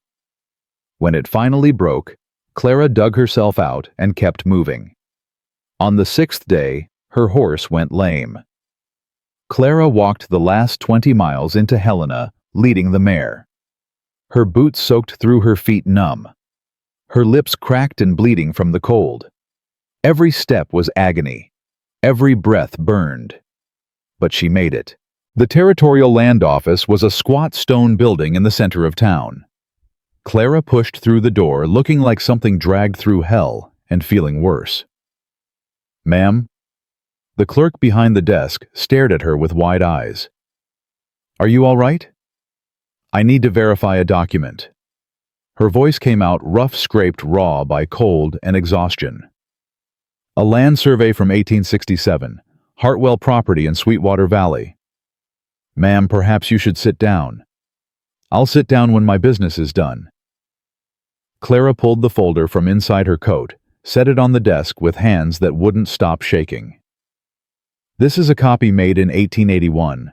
I need to verify it against the original filing and get it certified." The clerk looked at the document, then at Clara, then back at the document. "This could take days," he said. "The archives are—" "Then we start now." Something in her voice must have convinced him. He led her to a back room filled with filing cabinets that looked like they'd been organized by a drunk during an earthquake. "The 1867 files should be somewhere in here," he said doubtfully. "But finding a specific survey—" "Tell me where to look." Clara rolled up her sleeves. "I didn't walk 20 miles through the snow to give up now." They searched for 3 days. Clara refused to leave sleeping on the floor of the archive room, eating only what the clerk brought her. Her fingers cracked and bled from handling old paper. Her eyes ached from reading faded ink by lamplight. On the 3rd day, she found it. The original survey filed exactly where Maggie's note had said it would be. Every line matching the copy, every boundary clear. Proof positive that the Hartwell claim was legitimate, that Willow Creek belonged to them, that Brennan's challenge was built on lies. Clara clutched the document to her chest and wept. Getting it certified took another 2 days and cost nearly half their money. But when Clara finally left Helena, she carried official copies bearing the territorial seal documents that would stand up in any court against any lawyer, no matter how expensive. She'd done it. Now she just had to get home.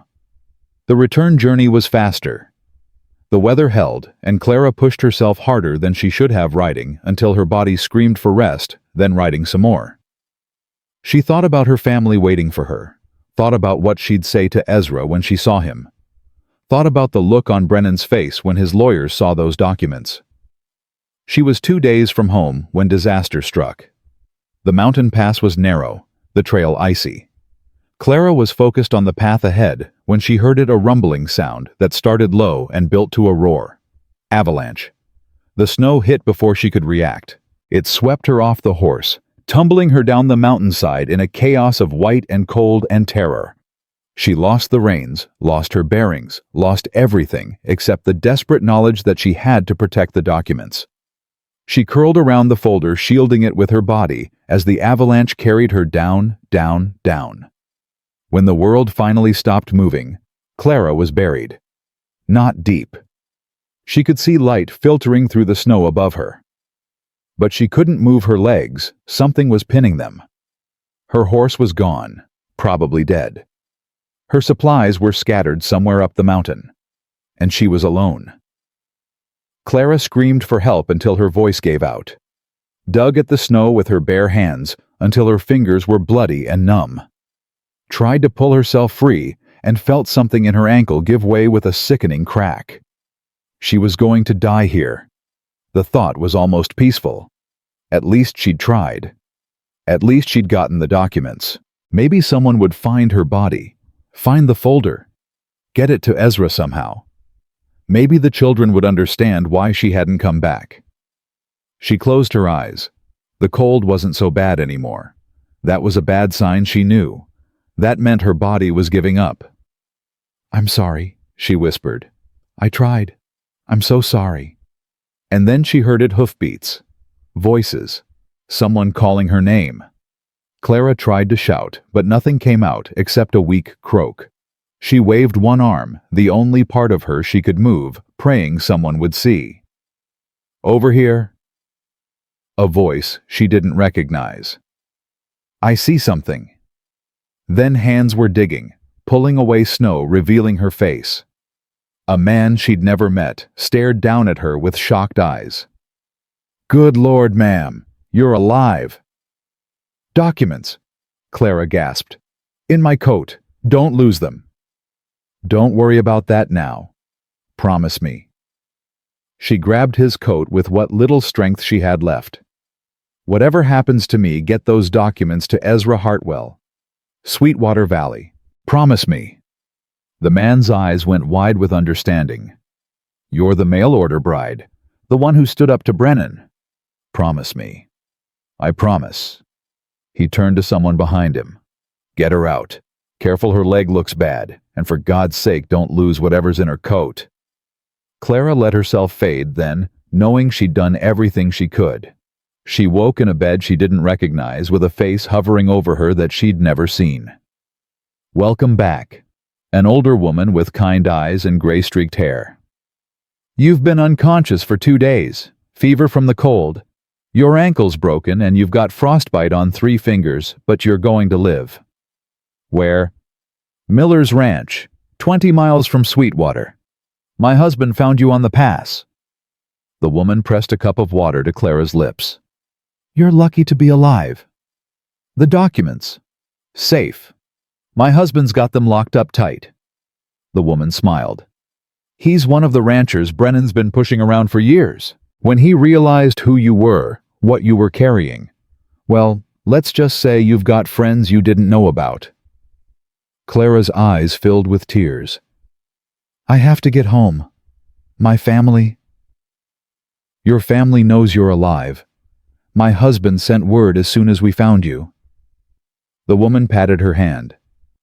"A man showed up yesterday. Rode through the night when he heard.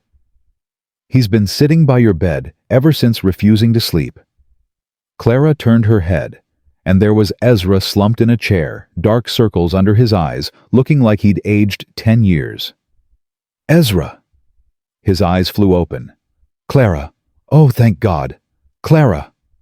He was at her side in an instant, gathering her into his arms, holding her like she might disappear if he let go.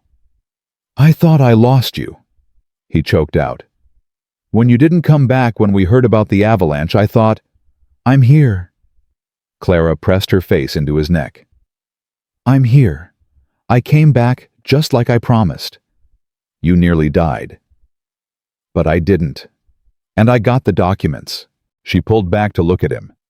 "Ezra, I got them. Certified copies from the territorial office. Brennan can't touch us now." Something in Ezra's face shifted. Relief and love and fierce burning pride. "You incredible woman." He kissed her forehead, her cheeks, her lips. "You impossible, incredible woman. I don't deserve you. Probably not. Clara managed a weak smile. But you're stuck with me now. It took another week before Clara could travel. A week of Ezra hovering over her, bringing her food, reading to her from Maggie's Bible, telling her stories about the children. Emmy had cried for 3 days straight when Clara didn't come back on time. Samuel had taken over the steam treatments himself, determined to prove he could manage. And Josie prayed, Ezra said quietly. First time since her mother died. Got down on her knees every night and asked God to bring you home. Clara's throat closed up. She did? She loves you. Ezra's voice was rough. They all do. All calm. And so do I. I love you too. Clara reached for his hand. All of you. So much it scares me sometimes. Good scared or bad scared? Good scared, the kind that means I have something worth losing. They made it home on a Thursday afternoon in late February. Clara saw the ranch from a mile away. The buildings intact, smoke rising from the chimney horses in the paddock. Everything exactly as she'd left it, yet somehow different. More precious now. More real. The children must have been watching for them because they exploded out of the house before the wagon had fully stopped. Emmy hit Clara first, climbing into the wagon bed and throwing her arms around Clara's neck with a force that nearly knocked her over. You came back. You came back. I knew you would. I told Josie you would. Of course I came back. Clara held her tight. I promised, didn't I? Samuel was next, trying to be dignified but failing, burying his face against Clara's shoulder and holding on for dear life. I kept doing the steam treatments, he mumbled. Every day, just like you taught me. Good boy. I'm so proud of you. And then Josie. Standing apart, arms wrapped around herself, face wet with tears, she was clearly furious about shedding. Clara held out her hand. Come here. Josie shook her head. I can't. If I... Her voice broke. If I hug you, I'll fall apart. Then fall apart. Clara's own eyes were streaming now. I'll catch you. Josie crossed the distance in 3 steps and collapsed into Clara's arms, sobbing like the child she still was, all her walls finally crumbling. I thought you were dead. Josie wept. I thought you were dead and I never told you. I never said... I know. Clara stroked her hair. I know, sweetheart. I love you too. Don't leave again. Please. Don't ever leave again. I won't. I'm home now, for good. They made their way inside, all 5 of them, tangled together, laughing and crying and talking over each other. Clara's broken ankle throbbed with every step, but she barely felt it. She was home. She was finally, truly home. The peace lasted exactly 3 days. On the 4th day, Cornelius Brennan made his move. Clara woke to the smell of smoke. She sat up in bed, heart pounding, and saw the orange glow through the window. The barn was on fire. Ezra! She shook him awake. The barn fire. Ezra was up and moving before his eyes were fully open. He grabbed his rifle. His boots ran for the door. Stay with the children. Don't come outside. Clara ignored him. She pulled on her coat over her nightgown, grabbed the children from their beds, herded them to the kitchen. What's happening? Samuel's voice was high with fear. Why is there fire? I don't know. Clara peered through the window. The barn was fully engulfed now, flames shooting into the sky. She could hear the horses screaming. Stay here. Don't move. Clara? Josie grabbed her arm. Don't go out there, please. I have to help your father. He told you to stay inside. And since when do I do what I'm told? She ran out into chaos. Ezra was trying to get the barn doors open, trying to save the horses, but the heat was too intense. 2 men on horseback watched from a distance. Brennan's men, Clara was sure of it. Ezra, stop! She grabbed him, pulled him back just as part of the roof collapsed. You'll die in there. The horses are gone, but your children aren't. They need their father. Clara's voice cracked. I need you. Please. Ezra stared at the burning barn face, twisted with anguish. Then he let her pull him away. That's when they saw the house. Smoke was pouring from the kitchen windows. Someone had set a second fire, probably while Clara was distracted by the barn. The children were still inside. No. Clara's blood turned to ice. No, no, no. She ran. The kitchen was already filling with smoke when she burst through the door. Emmy was screaming. Samuel was coughing those terrible wet coughs that meant his lungs were struggling. Josie was trying to drag them both toward the front of the house. This way. Clara grabbed Emmy, pulled Samuel against her side. Out the front. Move. They stumbled through the smoke, Clara guiding them. By feel more than sight. Her eyes streaming, her lungs burning. Behind them, the fire was spreading, eating through the walls that Ezra's father had built, the home where Maggie had raised her babies, the kitchen where Clara had learned to make biscuits and dress wounds and love 3 broken children. They made it outside just as the back half of the house collapsed. Ezra was there catching Emmy as Clara thrust her forward, pulling Samuel into his arms. They ran, all of them, toward the creek, the only safe place left. Clara looked back once, saw the house she'd come to love devoured by flames, saw everything they'd built reduced to ash. Brennan, Ezra said, his voice dead. This is Brennan's doing. We don't know that. But Clara did know it. They all knew it. He'll claim it was an accident. Say we left a lantern burning. His lawyers will make it go away. Ezra's hands clenched into fists. I'm going to kill him. No. Clara grabbed his arm. That's what he wants. He wants you to do something stupid so he can take everything legally. She made him look at her. We have the documents, Ezra. We have proof his claim is false. We take this to court. We expose what he did. We win. We have nothing. Ezra's voice broke. Look at us. Look at my children. We've lost everything. Clara knelt in the snow, pulled the children close. Emmy was sobbing. Samuel was wheezing. Even Josie's fierce composure had crumbled. We haven't lost everything, Clara said. We have each other. We have the land. We have the truth. She looked up at Ezra. And we have a choice. We can give up, let Brennan win, walk away with nothing. Or we can fight, like we've been fighting since the day I got here. With what? Ezra gestured at the burning ruins. We have no house, no barn, no supplies. Winter isn't over. We can't survive out here with nothing. Then we rebuild. We find help. We make Brennan pay for what he's done. How? Clara thought about the woman who'd nursed her back to health, about her husband who'd risked his own safety to carry those documents, about all the ranchers Brennan had pushed around for years. We're not the only people Brennan has hurt, she said slowly. We're just the first ones to fight back. What if we weren't alone anymore? What if everyone he's threatened stood together? Ezra stared at her. You think people would do that after years of being scared? I think people are tired of being scared.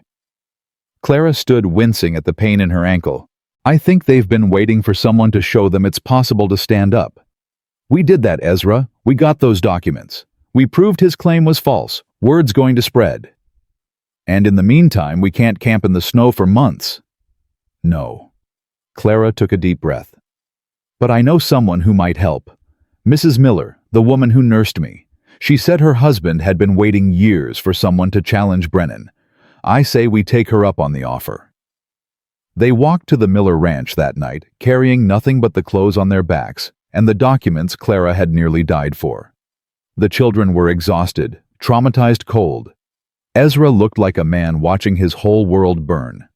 But they walked, together, as a family. The Millers took them in without hesitation.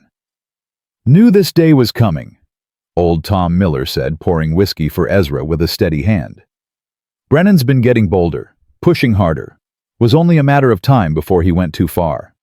He burned my house, Ezra said flatly. Nearly killed my children. And you've got proof he's been lying about the land boundaries. That's more than anyone else has managed. Tom leaned forward. Word's already spreading about what happened. About the mail-order bride who walked 20 miles through a blizzard to get documents from Helena. About the family that wouldn't back down. Word won't rebuild my house. No, but it might give you something better. Tom's eyes gleamed. There's a hearing scheduled for next week. Brennan's lawyers pushed for it thinking you'd be too broken to fight. But if you show up with those certified documents, if you tell your story in open court, everyone will hear it, Clara finished. Everyone will know what Brennan did. And maybe, just maybe, they'll stop being afraid to stand up too. The children were asleep in the Millers' spare room. Clara sat by the fire, too wired to rest her mind racing through possibilities. Ezra lowered himself into the chair beside her. He looked older in the firelight, tired, beaten. "Do you think we can win?" he asked quietly. "I don't know." Clara took his hand. "But I know we have to try. For the children, for ourselves, for everyone Brennan has ever threatened." She paused. "For Maggie." Ezra's breath caught. "What do you mean?" "She saved those documents. Years ago, before she got sick, she made copies and hid them away. She protected your family, even knowing she might not be there to see it matter." Clara squeezed his hand. "We owe it to her to finish what she started." Ezra was silent for a long time. Then, "She would have liked you." "I hope so." "She would have." He pulled Clara closer. "She would have seen the same thing I see. Someone who doesn't give up. Someone who fights for what she loves." His voice roughened. "Someone who makes broken things whole again." "I haven't made anything whole. Your house is gone. Your barn is gone. Everything you built—" "Buildings," Ezra cut her off. "Wood and nails and glass. Things I can rebuild with my own 2 hands." He cupped her face. "What you gave us can't be burned. What you gave my children, hope, love, the knowledge that they matter, Brennan can't touch that. No one can." Clara's eyes filled with tears. "I don't know what's going to happen at that hearing." "Neither do I. But I know one thing." He kissed her forehead gently. "Whatever happens, we face it together. You, me, and those 3 miracles sleeping in the next room." "Together," Clara agreed. "Always." They sat by the fire until dawn, planning their next move, talking through every possibility. The fear was still there. How could it not be? But underneath it was something stronger. Hope, determination, love. And for the first time since watching her house burn, Clara allowed herself to believe they might actually win. The hearing was in 6 days. 6 days to prepare their case. 6 days to gather allies. 6 days to turn their tragedy into triumph. Clara didn't intend to waste a single moment. The 6 days before the hearing passed in a blur of preparation and unexpected hope. Word spread faster than Clara had imagined. By the 2nd day, 3 neighboring ranchers had arrived at the Miller place offering help. By the 4th day, there were 12. Men who'd been afraid of Brennan for years, who'd watched him bully and threaten and steal, who'd kept their heads down because fighting back seemed impossible. Now they saw a different possibility. "We heard what happened," old Pete Martinez said, gripping Ezra's hand. "Heard about the fire. Heard about your wife nearly dying to get those documents." He shook his head. "Man's gone too far this time. We should have stood up years ago." "Why didn't you?" Clara asked. Not accusatory, just curious. "Fear." Pete didn't flinch from the truth. "Brennan's got money, lawyers, friends in high places. Fighting him alone meant losing everything." He looked at Clara with something like wonder. "But you didn't fight alone. You kept getting back up. Made us realize we could too." The night before the hearing, Clara sat at the Millers' kitchen table and wrote. Not legal arguments, Ezra and the other ranchers were handling those, pooling their knowledge and resources, building a case that could stand up to Brennan's expensive lawyers. Clara wrote something else. Something personal. She wrote about arriving in Wyoming 5 months ago, rejected and alone. About finding a family that needed her as much as she needed them. about a dying boy whose mother's love had saved them all, even from beyond the grave. She wrote about what Brennan had done. Not accusations she couldn't prove, but the truth of what his greed had cost them their home, their animals, their sense of safety. She wrote about standing in the snow, watching everything burn, about her children's screams, about choosing to fight instead of surrender. And she wrote about what family really meant. "What's that?" Ezra asked, looking over her shoulder. "Insurance." Clara folded the pages carefully. "If the legal arguments fail, I want people to hear the truth. All of it." Clara. "I know it's risky, but Brennan's lawyers will twist everything, make us look like the villains. Someone needs to tell our side." She met his eyes. "I'm good with words, Ezra. Let me use them." He was quiet for a long moment. Then he kissed her forehead. "Whatever happens tomorrow, I'm proud of you. Proudest man in Wyoming. Even if we lose, we won't lose." His voice was fierce. "Not with you fighting beside me." The courthouse was packed. Clara had expected a small hearing, a few officials and lawyers in a dusty room. Instead, she found standing room only, ranchers, townspeople, even some folks she didn't recognize who'd traveled from neighboring counties to see what would happen. Brennan sat at the front with 3 lawyers, looking smug in his expensive suit. He didn't seem concerned by the crowd. If anything, he looked amused. "All this fuss," Clara heard him mutter to his lead attorney, "won't change a thing." She wanted to slap the smile off his face. Instead, she took her seat beside Ezra, and the children held her head high and waited. Judge Morrison entered, the same judge who'd dismissed Brennan's first complaint months ago. He looked older, tired, like a man who'd seen too much corruption and wasn't sure he could fight it anymore. "This hearing is to address the ongoing dispute over the Hartwell property boundaries," Morrison began.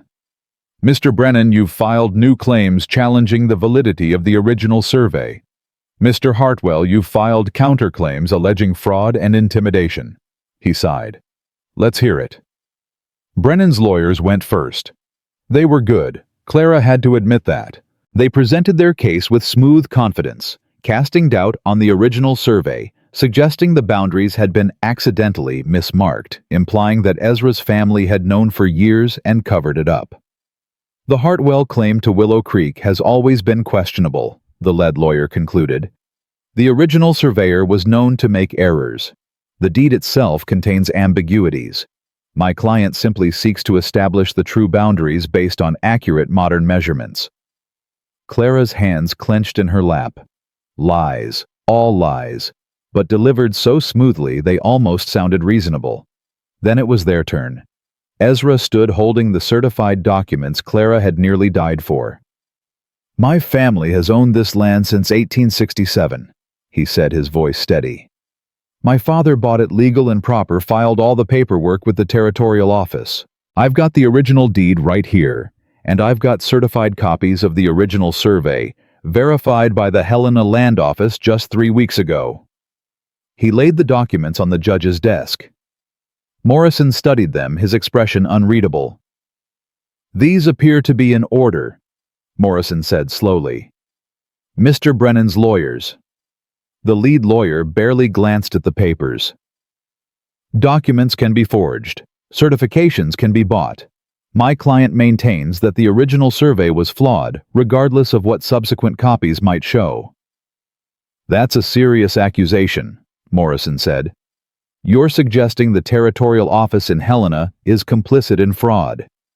I'm suggesting that errors compound over time, that original mistakes get replicated instead of corrected."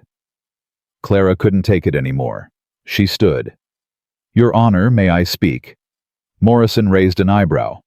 "This is an unusual request, Mrs. Hartwell. These are unusual circumstances." Clara stepped forward, ignoring the murmur that ran through the crowd. "I'm not a lawyer. I don't know all the proper procedures and legal language. But I know the truth. And I think everyone in this room deserves to hear it." Morrison studied her for a long moment. Then he nodded. "Very well. But keep it brief." Clara took a deep breath. This was it.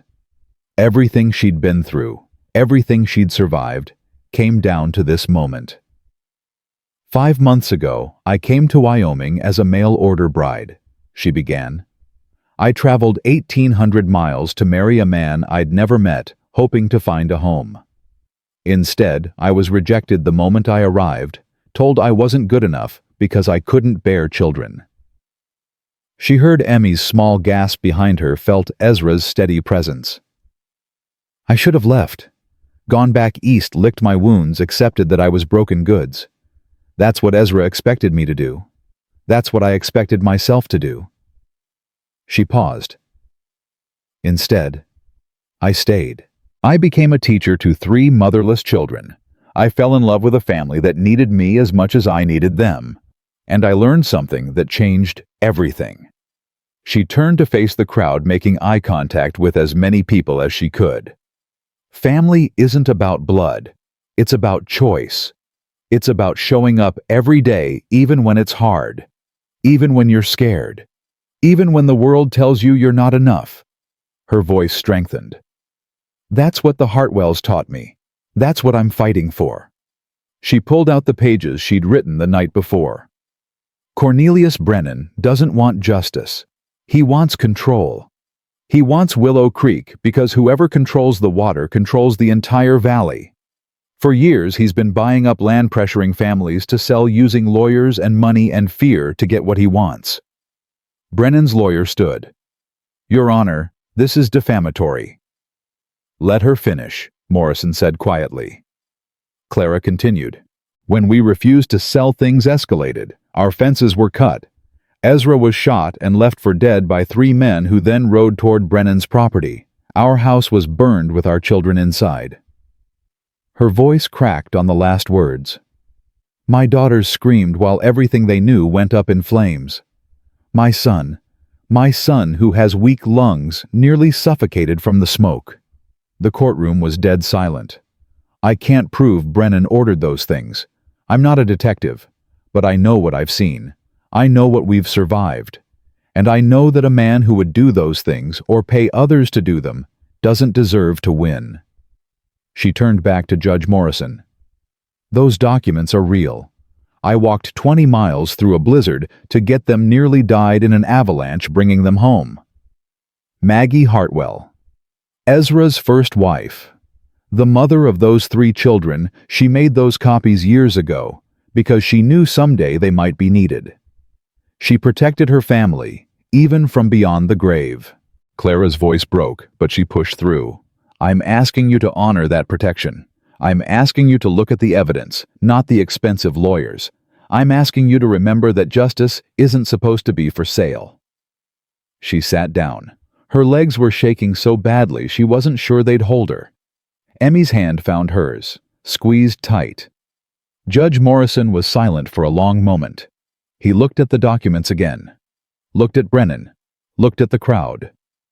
I'd like to hear from others, he said finally. Anyone else who has information relevant to this case. Old Pete Martinez stood up. I do, Your Honor. Brennan's men have been pressuring my family for 3 years. Threats, cut fences, poisoned water. I kept quiet because I was scared. Not anymore. Another man stood. Same here. Lost 2 horses last year, someone let 'em loose in a blizzard. Brennan offered to buy my land for half its value the next week. One by one they stood. 12 ranchers, then 15, then 20. Each with a story, each with evidence of Brennan's tactics. Each finally brave enough to speak. Brennan's face went from smug to furious to something that looked almost like fear. Your Honor, his lawyer said, voice strained. This is completely irregular. What's irregular? Morrison interrupted. Is a man who's been terrorizing this valley for a decade, while decent folks were too scared to speak up. He turned to Brennan. You've made a lot of enemies, Cornelius. Today they're finally talking. I'll appeal, Brennan sputtered. I'll take this to the Territorial Supreme Court. You can try. Morrison's voice was ice. But based on the evidence presented today, certified documents proving the Hartwell boundaries are accurate, plus testimony from 20 witnesses about your intimidation tactics, I'm ruling in favor of the Hartwells. The land boundaries stand as originally surveyed. Willow Creek remains their property. The courtroom exploded in cheers. Clara couldn't breathe, couldn't think. They'd won. Against all odds, against money and lawyers and power, they'd won. Ezra pulled her into his arms, and she buried her face against his chest, laughing and crying at the same time. "We did it," she gasped. "We actually did it." "You did it." Ezra's voice was rough. "You gave people courage, made them believe they could stand up. We did it together." The children mobbed them both, all three talking at once. Emmy was bouncing. Samuel was grinning wider than Clara had ever seen. And Josie, fierce, guarded Josie, had tears streaming down her face. "You saved us," Josie said. "You saved our home." "Our home," Clara corrected, pulling her close. "This is our home, our family, our future." Through the crowd, Clara saw Brennan being escorted out by the sheriff. His face was murderous, but there was fear underneath. He'd lost more than a legal case today. He'd lost his power, his reputation, his grip on the valley. "This isn't over," he spat as he passed them. Clara met his eyes without flinching. "Yes, it is." The weeks after the hearing were a blur of hard work and unexpected joy. The ranchers who'd testified made good on their promises to help. They arrived with lumber and nails and tools, with extra hands and strong backs. What would have taken Ezra months to rebuild alone took weeks with a community behind him. The new house rose from the ashes of the old one, smaller, simpler, but built with something the original never had. It was built with hope. "It's not as grand," Ezra said, standing beside Clara, as the last of the roof went on. "Maggie's house had more rooms, better windows." "This house has something better." Clara leaned against him. "This house was built by people who chose to help. That makes it sacred." "Sacred." Ezra tested the word. "Never thought of buildings that way." "It's not the building, it's what it represents." Clara watched Samuel racing Emmy across the yard, their laughter carrying on the spring breeze. Watched Josie helping Mrs. Miller hang curtains in the new kitchen. It represents survival, community, love. "You talk pretty." Ezra smiled. "Has anyone ever told you that a little girl once did? She said I talk like the books her mama used to read." Ezra's smile softened. She wasn't wrong. Spring came slowly to Wyoming, but it came. The snow melted. The creek ran high and clear. New grass pushed through the mud, and the cattle that had survived the winter grew fat on fresh pasture. Clara planted a garden where Maggie's had been. Different flowers, different plants, but the same love poured into the soil. "Mama would have liked these," Josie said one afternoon, watching Clara work. She'd started calling Clara Mama after the hearing, shy at first, then with growing confidence. She always said gardens were hope you could see growing. "That's beautiful." Clara straightened, pressing a hand to her aching back. "Your mother sounds like she was wise." She was. Josie knelt in the dirt beside her. "Can I help?" "Always." They worked side by side as the sun tracked across the sky, mother and daughter, in every way that mattered, planting seeds that would bloom long after they were both gone. In April, word came that Cornelius Brennan had been arrested. "Arson charges," the sheriff said, delivering the news in person. "One of his men turned on him, gave detailed testimony about the fire at your place, about the shooting. Brennan's looking at 10 years minimum." Ezra's face was stone. "Good. Thought you'd want to know." The sheriff tipped his hat. "Justice might be slow out here, but it comes eventually." After he left, Clara found Ezra on the porch, staring at nothing. "How do you feel?" she asked, sitting beside him. "I don't know." He was quiet for a long moment. "Relieved, I guess. Satisfied. But also—" He shook his head. "It doesn't bring back what we lost. The horses, the house, the months of fear." "No, it doesn't." Clara took his hand. "But it means no one else has to lose those things because of him. It means the valley is safe. Because of you. Because of all of us. She squeezed his fingers. I just got the ball rolling. Everyone else chose to push. You always do that. Ezra turned to look at her. Give credit away. Act like you're not remarkable. He cupped her face. You are Clara. You're the most remarkable person I've ever known. Well, she smiled, you're biased. Damn right I am. He kissed her softly. Speaking of which, I think we've put something off long enough. What's that? Making you my wife. Properly. With a ceremony and witnesses and a party after. His eyes held hers. Marry me, Clara. Not because you're stranded here, not because it's convenient, not because the children need you. Marry me because I love you. Because I can't imagine my life without you. Because you're already my partner in everything that matters, and I want the world to know it. Clara's eyes filled with tears. Is that a proposal? It's a promise. Ezra pulled a ring from his pocket, simple gold worn smooth. This was my mother's. She gave it to me before she died, told me to put it on the finger of someone worthy. He swallowed hard. That's you, Clara. It's always been you from the moment you walked out onto that porch and told Brennan where to shove his threats. Clara laughed through her tears. That's the moment you knew. That's the moment I knew I was in trouble. He slid the ring onto her finger. So will you? Yes. The word came out choked, overwhelmed. Yes, 1,000 times yes. Ezra pulled her into his arms, and Clara held on tight, feeling for the first time in her life that she'd found exactly where she was supposed to be. The wedding was held on a Sunday in May, in front of the new house, with half the valley in attendance. Clara wore a dress Mrs. Miller had helped her make, simple white cotton with blue ribbons, nothing fancy, but perfect. Emmy had flowers in her hair. Samuel stood beside his father as best man. And Josie. Josie read a poem she'd written herself about mothers and daughters and love that transcended death. I have two mothers, Josie said, her voice clear and strong. One who gave me life, one who gave me hope. Both of them loved me.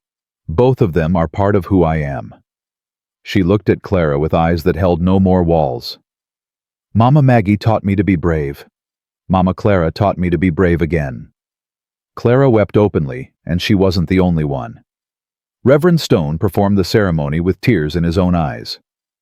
Do you, Ezra Samuel Hartwell, take this woman to be your lawfully wedded wife, to have and to hold for better or worse, for richer or poorer, in sickness and in health, to love and cherish until death parts you? I do.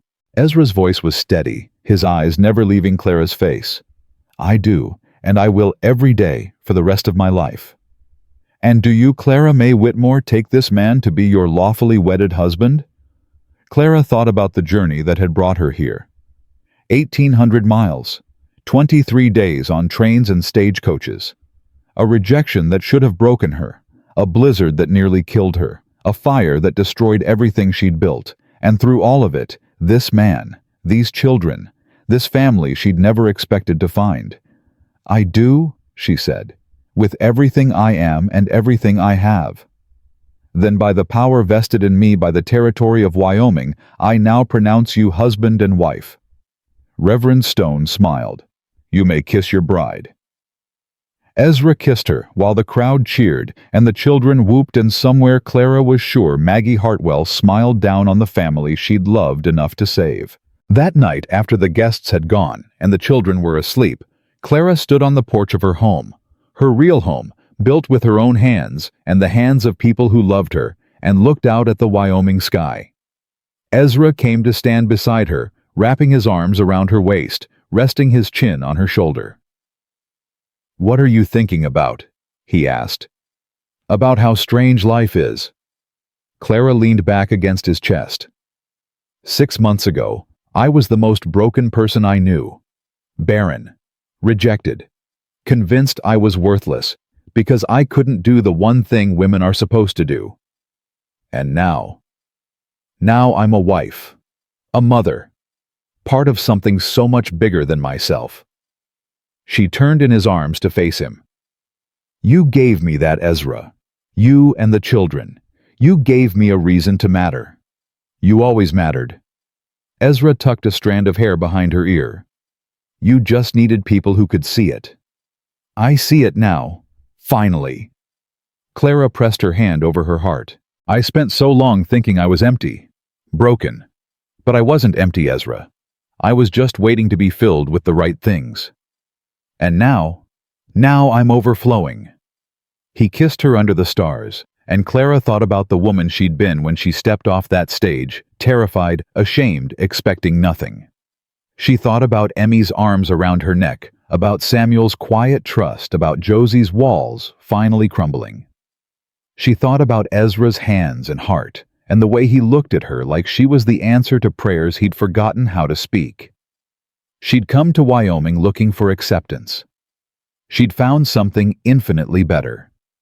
She'd found family, purpose, herself. And standing there in Ezra's arms, surrounded by the life she'd built from ashes, Clara finally understood the truth that had been waiting for her all along. She had never been barren. She had simply been waiting for the right family to love. The morning sun rose over Sweetwater Valley, painting the sky in shades of gold and pink. Clara woke to the sound of children laughing outside, to the smell of coffee from the kitchen, to Ezra's arm still wrapped around her waist. She lay there for a moment, letting it sink in. This was real. This was hers. This was forever. You awake, Ezra murmured against her hair. Thinking. About what? About how I almost didn't come here. How I almost stayed in Boston, settled for a life I hated, because I thought it was all I deserved. I'm glad you didn't. So am I. Clara rolled over to face him. I'm glad I got on that train. Glad I didn't run when you rejected me. Glad I stayed even when staying meant fighting for every inch of ground. You're a fighter, Ezra smiled. Always have been. I learned from the best. She kissed him softly. From a stubborn rancher who wouldn't know how to quit if his life depended on it. My life did depend on it. Multiple times. He grew serious. You saved us, Clara. All of us. Me, the children, this ranch. Even the valley. None of it would exist without you. It exists because of all of us. Together. Together. Ezra agreed. That's the only way anything good ever happens. Together. Downstairs, Emmy shrieked with laughter. Samuel's voice rose in mock protest. Josie's exasperated sigh was audible even through the floorboards. Clara smiled. I think our children need supervision. Our children. Ezra's eyes went soft. I love hearing you say that. Get used to it. Clara threw off the covers. You're going to hear it every day for the rest of your life. She went downstairs to find chaos. Emmy had apparently dumped a bucket of water on Samuel, who was chasing her around the kitchen, while Josie tried to rescue the biscuits she was making from getting trampled.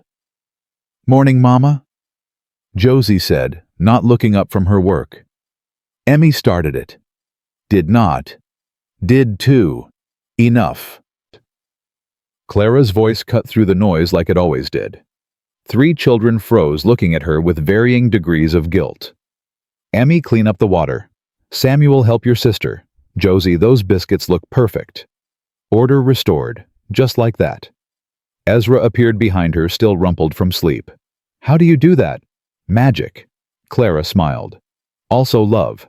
They know I mean it when I tell them what to do, and they know I'd never ask them to do anything I wouldn't do myself. That's not magic, that's motherhood. Clara felt the words settle into her bones. Motherhood. She'd spent 2 years believing she'd never know what that meant. Now she knew it had nothing to do with biology and everything to do with choice. She chose these children every day, and every day they chose her back. That was motherhood. That was family. That was everything. After breakfast, Clara walked out to Maggie's grave on the hill overlooking the valley. She came here sometimes when she needed to think, when she needed to feel connected to the woman who had loved this family before her, who had made everything possible with a hidden folder of documents and a love strong enough to reach beyond death. Thank you, Clara said quietly, kneeling in the grass. I don't know if you can hear me. I don't know if there's anything after this life. But just in case, thank you. For loving them so well. For protecting them even when you couldn't be here. For leaving space in their hearts for someone like me. The wind stirred her hair. Maybe it was imagination, but Clara could have sworn she smelled flowers, the same flowers Emmy said her mother had planted. I'll take care of them, Clara continued. I promise. Not to replace you. Never to replace you. But to love them the way they deserve to be loved. The way you would want them to be loved. She stayed there for a long time, watching the sun climb higher, feeling the warmth on her face. When she finally stood, she saw Ezra walking toward her. His limp from the gunshot wound almost gone now. Thought I'd find you here, he said. I was talking to Maggie. Good. Ezra took her hand. She'd want to know you. She'd want to thank you for what you've done for her children. I hope she's at peace, knowing they're okay. She is. Ezra's voice was certain. I feel it sometimes. When Emmy laughs, or Josie writes her poems, or Samuel makes it through a whole night without coughing. I feel her, and she's at peace. They walked back to the house together, hand in hand. The children were waiting on the porch, Emmy bouncing with excitement about something, Samuel pretending to be too old for such things. Josie watching with the knowing smile of a young woman who'd grown up too fast but was finally learning to be a child again. Mama, Papa, we have a surprise. What kind of surprise? Emmy grabbed Clara's hand and dragged her inside. The kitchen table was set for a special meal. Flowers from the garden sat in a jar, and on Clara's plate a folded piece of paper. Open it, Emmy demanded. Clara unfolded it. Inside, in 3 different handwritings, were 3 simple words. We love you. Underneath, Emmy had drawn a family, 2 tall figures, 3 smaller ones all holding hands under a smiling sun. Samuel had added a house with smoke rising from the chimney, and Josie had written a postscript, Thank you for choosing us. Clara's eyes blurred with tears. She looked at her children hers, in every way that mattered, and felt her heart crack open with a love so big it could barely fit in her chest. I didn't choose you, she said, her voice thick. I found you, the best thing I ever found in my life. Emmy threw her arms around Clara's waist. Samuel joined, then Josie, and finally Ezra, wrapping them all in his strong arms. They stood there in the kitchen of their new house, 5 people who had found each other through rejection, and grief, and fire, and faith, holding on like they'd never let go. Because they wouldn't. Not ever. Clara May Whitmore had traveled 1,800 miles to find a husband who didn't want her. Instead, she'd found 3 children who needed her, a man who loved her, a community that stood with her, and a home that couldn't be burned down because it wasn't made of wood and nails. It was made of choice, of courage, of the stubborn refusal to give up even when the world said she wasn't enough. She had been called barren once, but standing there surrounded by the family she'd built from nothing, Clara knew the truth. She had never been empty. She had simply been waiting to be filled with love. And now finally, impossibly beautifully, she was home.